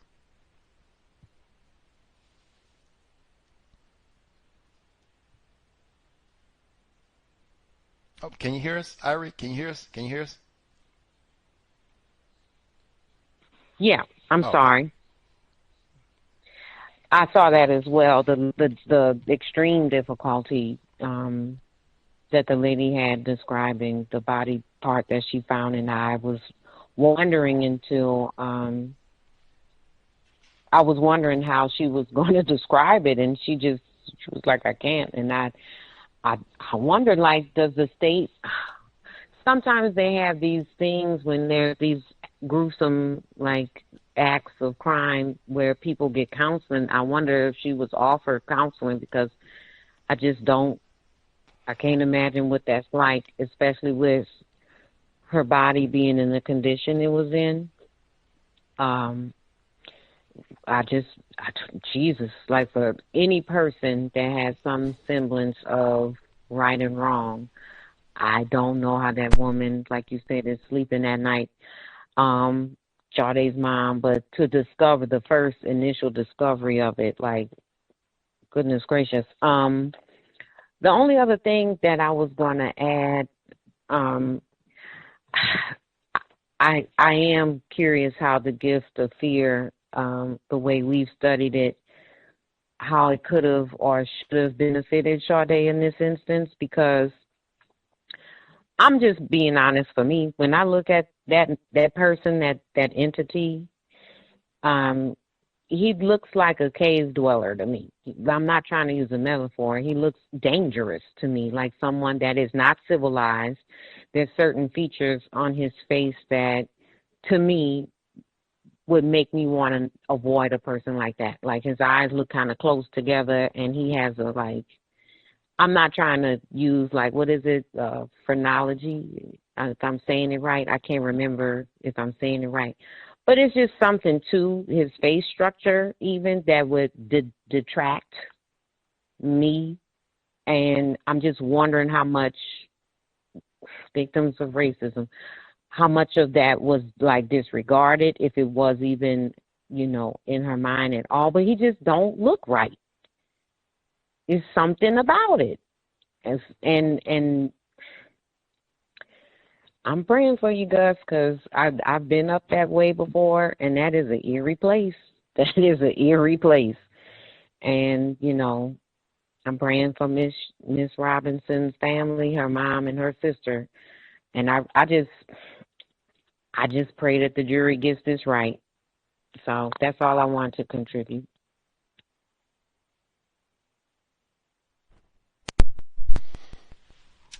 Iceman Inheritance. That's what I was thinking of before. Michael Bradley, Iceman Inheritance.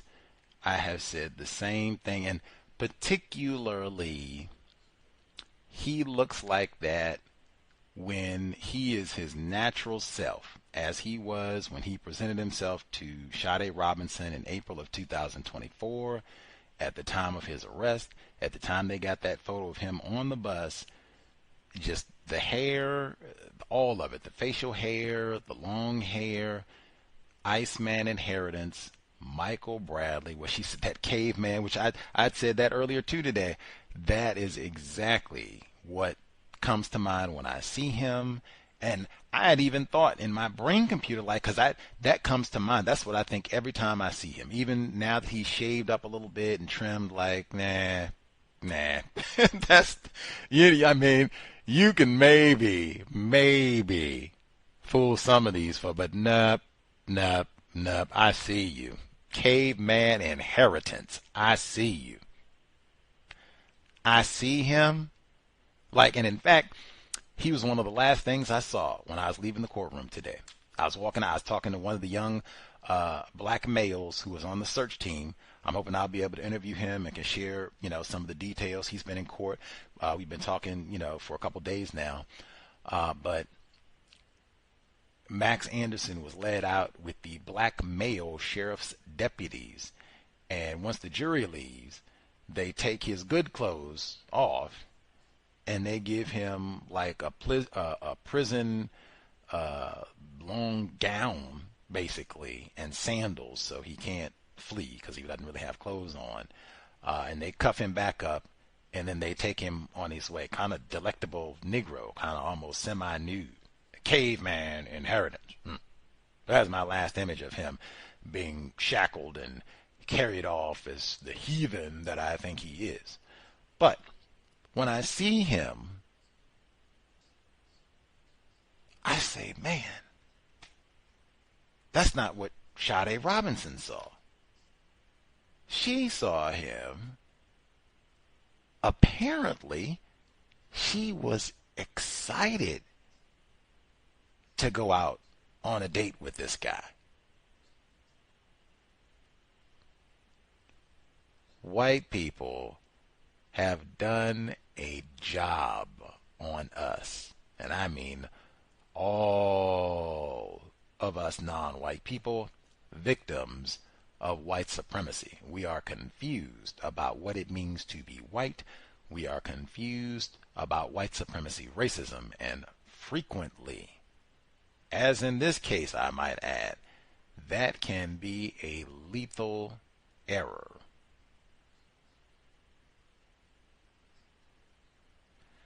Maybe that's one other thing we can, hey, man, oh man, on Sade, we're going to make some radically different changes with regards to so-called dating.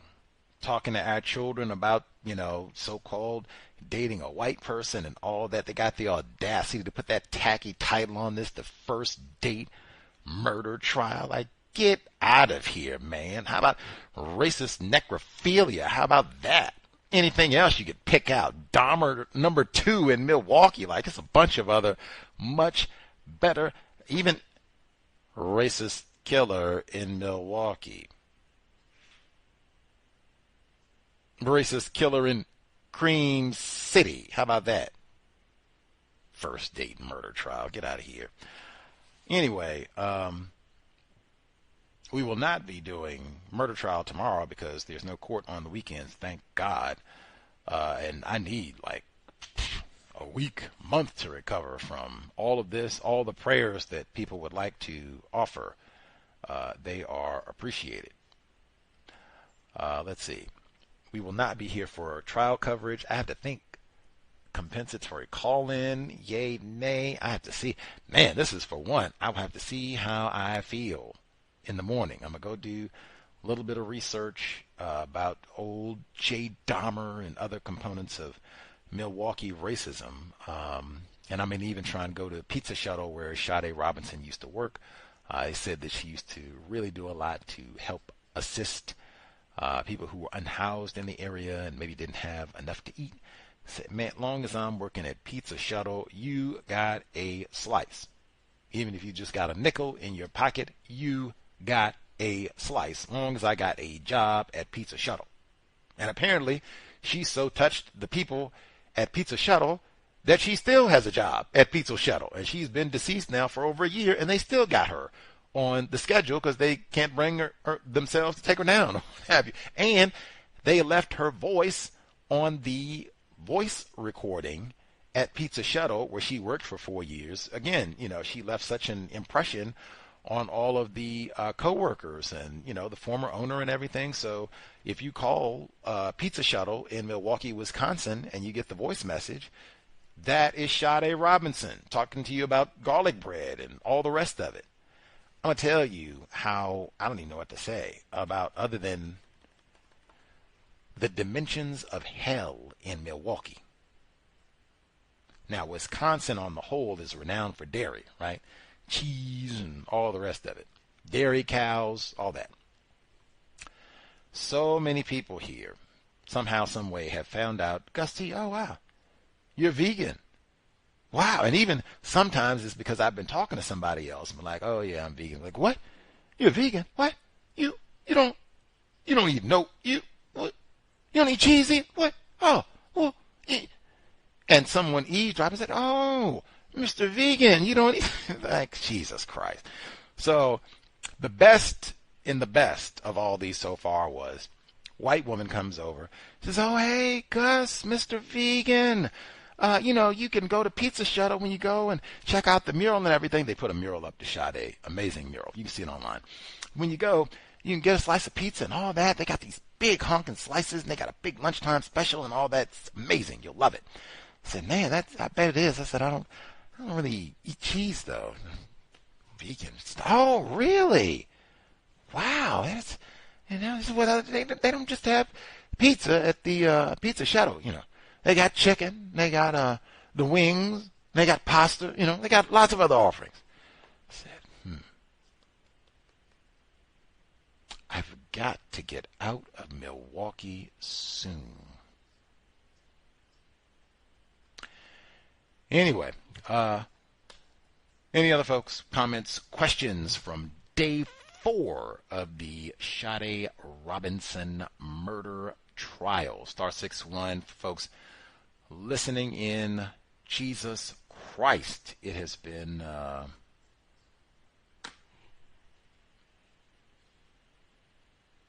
horrendous, shocking, which is something because Fuller says you should strive not to be surprised or shocked. I knew, except for the severed breast, I don't think I knew about that. But the rest of this, I knew. We were told. No skull. Miss Scarborough had already told us. Severed torso, severed limbs, foot. I already knew that stuff. I already knew that. Found the arm in Illinois, I believe. I already knew that. I knew these images and more are a-coming. It is a little different when that torso and, when he chopped the breast and the arm, it is a little different when that is plopped in front of you on two massive screens with the child's mother in arm's reach. It is a little different.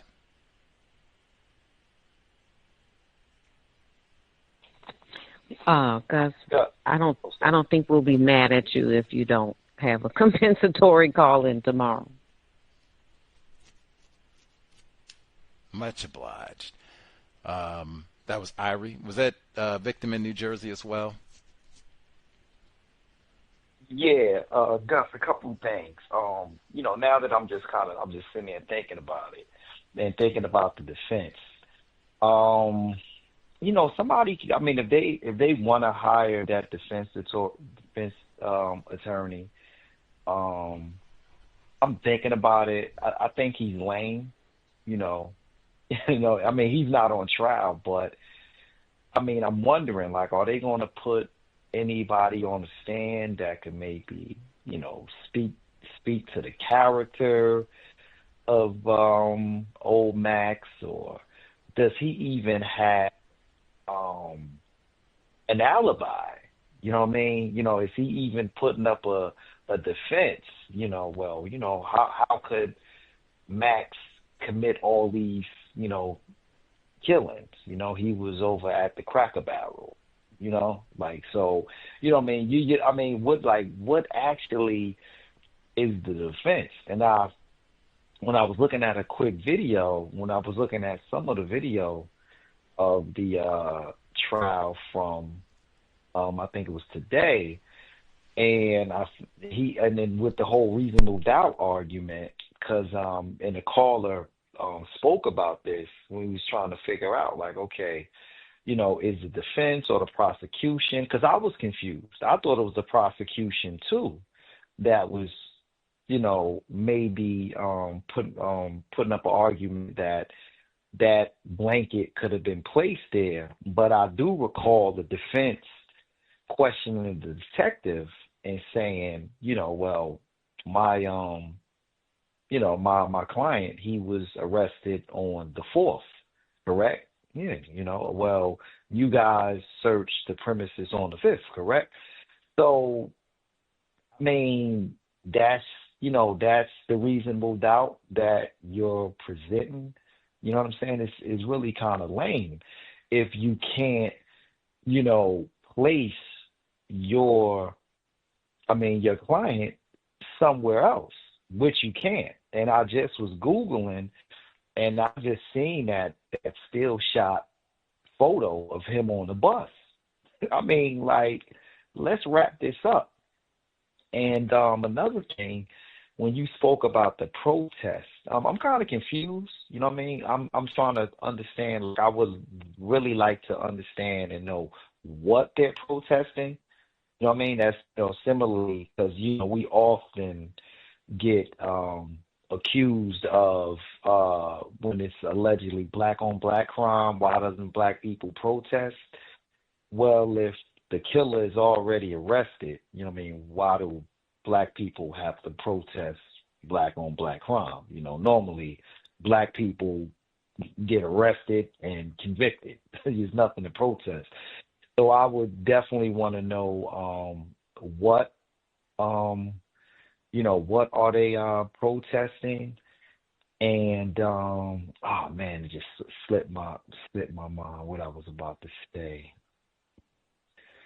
Yeah, so yeah, that's more or less like another thing. And hey Gus, it was something else I was trying to get out that's just slipped my brain computer. Just give me a second, and I'll remember what I was about to say. I'm sure it'll come back. Take a deep breath, and especially once you relax and stop thinking about it hard, it'll pop back really easy. What are they protesting? That is a great question to ask them. I did get a picture of the sign, and we had a brief word yesterday, but it certainly wasn't long enough. I will add, there are people that I suspect are classified as white, more than one in the group of protesters, and they've been with the group, from the beginning, as Miss Scarborough told us a few weeks ago, earlier this month.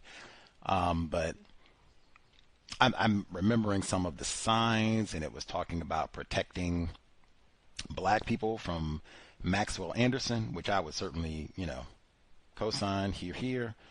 And to do justice by Sade and not to remember her. They were kind of general things. I don't remember it being anything specific, like a demand that, such and such needs to happen, or he needs to get a specific sentence, or, anything like that. I have to ask. That's why I said I wanted to make time to talk to them today, but I couldn't, I would have missed a foot or, torso or identification, something really important. It seemed like all day was really important today, so I couldn't sit around outside with the protesters. Said I have to do that Monday. I have to maybe do that on my lunch break on Monday. Maybe I can go out and talk to them if they're present. He said Mr. Cotton, the defense attorney, he said he was not impressed with Mr. Cotton's defense effort in terms of raising reasonable doubt about whether or not Maxwell Anderson committed these crimes or not. Like he was saying with the blanket, saying like, yeah, that's right. He did bring that up, saying, Max Anderson was arrested on the 4th, so you all are out digging up evidence on the 5th, and the 6th, my client been in prison for days, so it's no way he could have done it. Oh, could have been there beforehand, and they just didn't find it. Thought it was trash. I guess it gets dumped there. But I mean, I don't know. Like, I have to see how he operates in the rest of the time. Now, I will say, if that means anything at all, he got 12 white people on that jury out of 15. That, in a city with a population of 33% white people, he got 12 white people on the jury. That's pretty good. He kept it to only 2 black people on a jury in a city that is majority black. That's worth something. That's not an F. In my opinion, that's not an F. That's not even a C, even though most white people seem to be pretty good at that. Hey, he did a pretty good job. In a case with a lot of attention and white people put a lot of resources on, we're not going to have no Negro-dominated jury up in here sympathizing with Sade. No way. Put this in white people's hands. So he did good work there. He made sure to get in the methamphetamines that they found in the search warrant. See? Say, now, hey, how do we know this wasn't a drug crime? This ain't had nothing to do with Max Anderson. And he's consistently brought up the fact that you don't have no DNA evidence. You didn't find no DNA evidence in his house, and you didn't find none of Sade Robinson's, or you didn't find none of Sade Robinson's DNA evidence in his house, and you didn't find no Max DNA in her house. So get on out of here with all that, saying with Mr. Cotton, saying he's done a poor job. Like, that's quality, reasonable doubt points to bring up. And for sure, I know he is going to bring it up again. Hey, they did find all the methamphetamine pills. Drug dealers, the person said before, I'm not aware of drug dealers chopping up the body and then just recklessly throwing the pieces around town. Don't they chop you up and then they never find you again? Like, we don't find no severed torso. We don't find no arms and feet and none of that. We don't have no pink toenails. It's nothing. We just never find. We don't know if you're missing, you're dead. Did you run away? We never know because we never find nothing. That's what I thought the drug people do. But real. I thought that was like if you are like gun running and you rip somebody off. Like Sade, if they had said she had like, I don't know, like 50 pounds of cannabis in a safe in her room or hidden under the bed or something like that. Oh, maybe this was a drug deal. Like she upset Pedro. Like, but they said, no, we ain't got no evidence of no drug deal gone bad. We ain't got no evidence of that. We got Max. We got Mac, who incidentally does have a lengthy drug record, alcohol record, but I said yesterday, was Max the supplier of these methamphetamine pills? Anyway, I don't have no evidence of that. I was just asking a question. Anyway, but yeah, I remember Gus. So. Oh, hey, see, I told you. You just need. There we go. Go. Let's hear it. Yeah. No. So, but I just want to say this. Yeah, the old defense attorney, he might have been thorough, but Gus T, you did say what's the percentage of Leroy's that don't have driver's license, and what's the percentage of Leroy's and Shaniquas that got criminal records? So I don't think it'd be hard in Milwaukee to get an all-white jury, because there'd be a lot of black people disqualified unless you're going to put those sheriff officers that escorted old Max up in the courtroom. So I'm still not impressed. And again, what I was going to say was, because you brought up, because this guy is, I'm not into men, but Max ain't Brad Pitt. He's not Ben Affleck. He's not Matthew McConaughey, or you can name the list of handsome white entertainers. He's not that. But what I think, again, like you just said, white people have done a number on us, and there has been a relentless campaign in the media and on media outlets to promote how shiftless, how worthless Leroy is, and how great and wonderful the Max Andersons are. There has been a propaganda campaign out of this world trying to encourage black females to date white men. You know what I mean? So, they have done a number. So I could see how, Sade Robinson, I can see how she will be excited to date a white man. Again, I mean, not to throw my family under the bus. I've said on the cows numerous times, I have a white brother-in-law. And I remember when the news broke that my sister was dating a white man, a lot of my aunts were gleeful. They go girl, I know that's right. So, there is a propaganda campaign to promote how shiftless and worthless Leroy is, and how you need to broaden your horizons and use a metaphor and, date the Max Andersons of the world. So it's really not surprising why she was excited to date this white man, even if he wasn't even that attractive. He's white. That's all he need to be.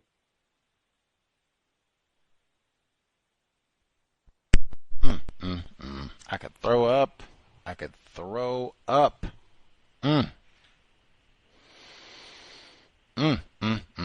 I don't know if that's going to end up being in the transcript for all of this, but I've heard that, like, from the proper, like, I can be real specific. The white property manager of Sade Robinson's apartment, and she did testify. She has already testified. She, I believe, said, she used that word specifically, that Sade was excited about her date with Max.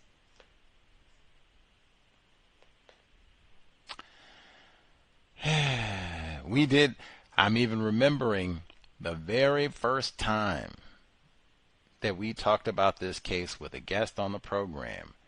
It was with Renethia Tate, Pieces of a Puzzle. because that is what I thought at the time. Unless the age difference. She's 19, he's 33. That's why I say we're at such a disadvantage. Like, if you could just think, even if this was a black male, black female, even, heck, that age difference is so gargantuan. Black female and a 19-year-old black male. Like, oh my God. Like, you are going to be at a way disadvantaged by someone who just, your brain computer isn't even finished developing at 19. You are 33. Your brain has biologically matured for about a good 6-7 years. So you got a nice, fully mature brain computer that you hopefully have been adding information and constructive experiences about learning in the world and interacting with other people. Wow.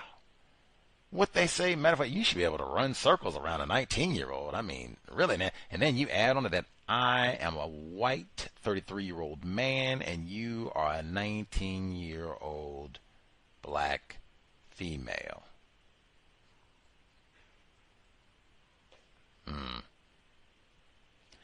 White people have done a number on us, and that's why Fuller has at the beginning of the book, if you don't understand racism, white supremacy, what it is and how it works, everything else you understand will only confuse you. And we are out of this world confused when it comes to how do we conduct ourselves with people classified as white. I don't know. We do not know. We do not know. And I can't. Sobriety would be best. We wouldn't be in this situation right now. I don't go to no bars with no white dude. I don't care if it is Brad Pitt. I don't care if it is Matthew McConaughey. Matter of fact, you can put all of them at the bar. I'm not going because I don't drink with white folk. Racist suspects, all of them, getting me in there and tequila this and vodka that, and next thing got me, what, wait a minute, where are my feet? Wait a minute, where, no.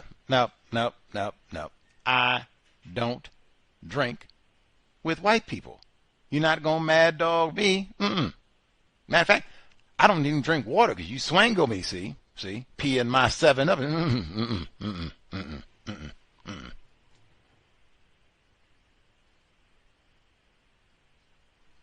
Being confused. That's a whole lot of non-white. Dr. Eddie Moore Jr., the soothing lotion. I mean, they get a lot of us confused, but there's a lot of confusion, and usual suspects are to blame. I can only say, same thing I think victim in New Jersey said, none of this is to be constituted as blaming Sade. She is not to blame. She is a victim. But I think most people just using logic. What they said at the trial, Vance Kersman, he said, hey, use common sense. 19 and 33, you can't even buy liquor. What they said, hey, oh, Max, he's just the what do you say? He's the bartender of the community. At 33 years old, bartender in the community.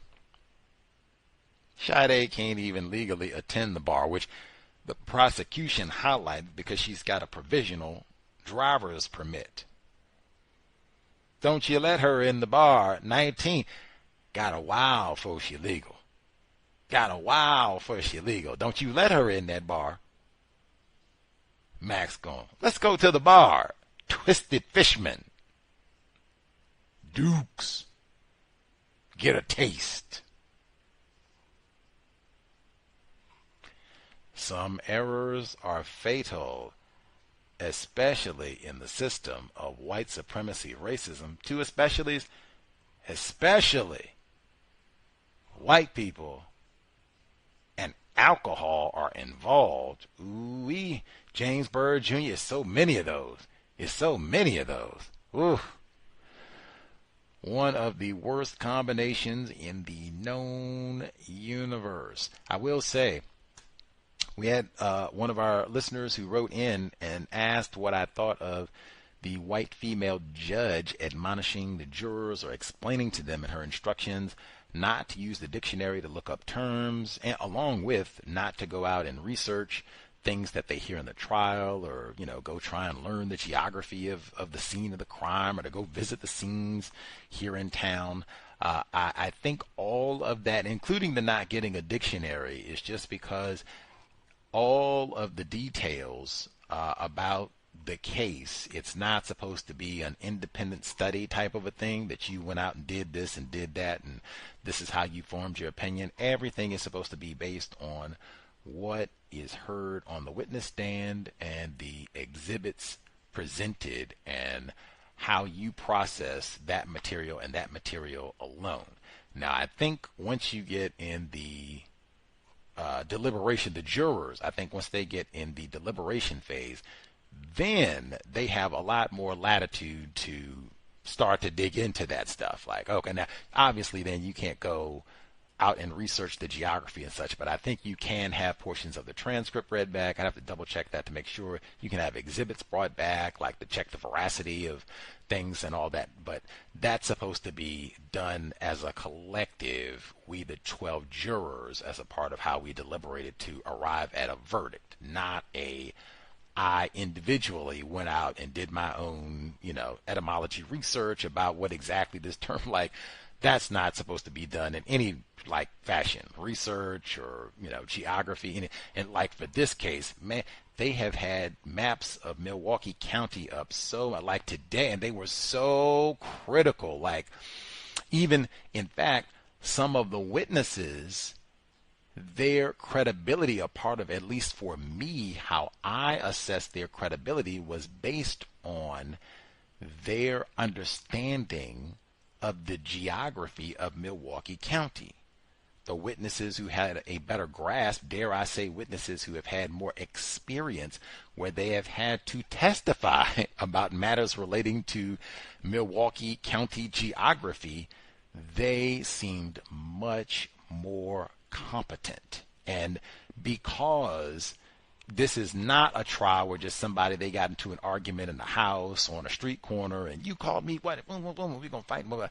This is, it starts at a house and then it goes all the way across town and then all the way over here, and then we're out in a whole nother state, and then we're on the bus driving across town. I mean, it's so much moving around all over the county. You got body parts that are popping up sometimes in the city of Milwaukee, sometimes in Cudahy. Like, man, geography is such a critical aspect of this case.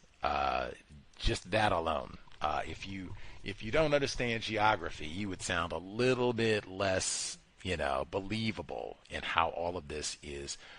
Even in your theory about how Max, if you think he's guilty, if you don't grasp the geography of the city, you might not be able to articulate his guilt strongly.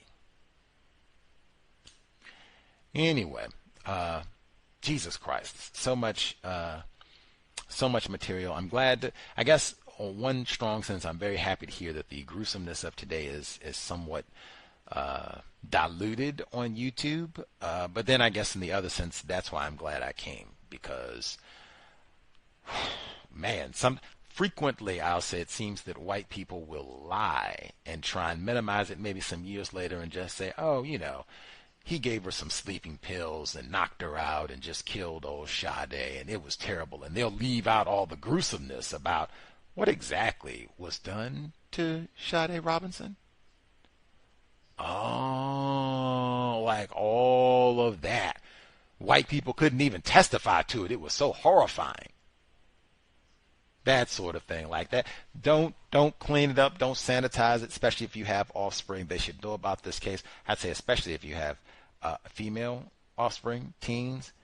They should know the name Sade Robinson. You got a dating app. You're on Tinder. You found a white man. Sade Robinson.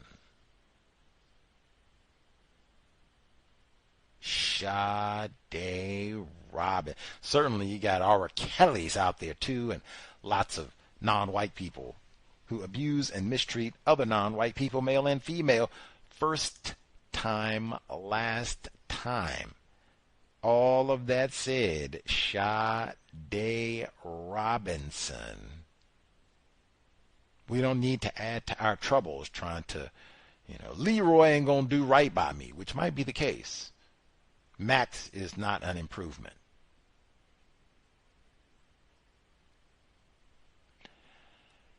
Sobriety would be best for Sade. You done lost your cotton-picking mind. You ever think you going to invite me or any other person classified as black to a bar to sit with someone? To a bar? For Sade, I do not kick it with white people in no bar. And Fuller said that, like, oh no, we don't meet with no race soldier in no environment. We gonna be smoking reefer. Got all this narcotic in the air and sipping on this and sipping on that, and that's the environment. What you think of me for us to go kick? Water, and maybe not that, because you'll slip something in my lemon iced water. Just matter of fact, get the lead out the water, and then I'll think about me and you sitting down. We have a ice cold water together. Get the lead out first, and then we'll see if we can build us having water together, much less a sip of anything, ever.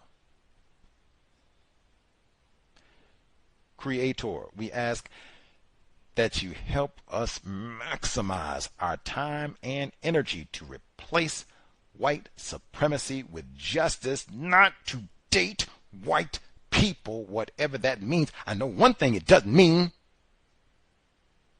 Producing justice, I know it don't mean nothing about that. I can look at this case right now. Max ain't have nothing on his mind about production of justice. Not at all. Matter of fact, he ain't have nothing constructive on his mind. Why we need to be at the bar if we trying to do something constructive? I'm not even old enough to go to the bar. Why aren't you trying to do something constructive with me?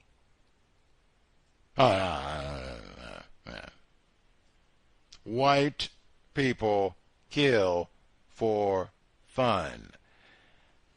Replace white supremacy with justice immediately. Cows signing out. Thanks all for tuning in. Nigga, you so brainwashed. I'm a victim, brother. Problem. You're a victim. I'm a victim of 400 years of conditioning. Shut up. The man has programmed my conditioning. Even my conditioning has been conditioned.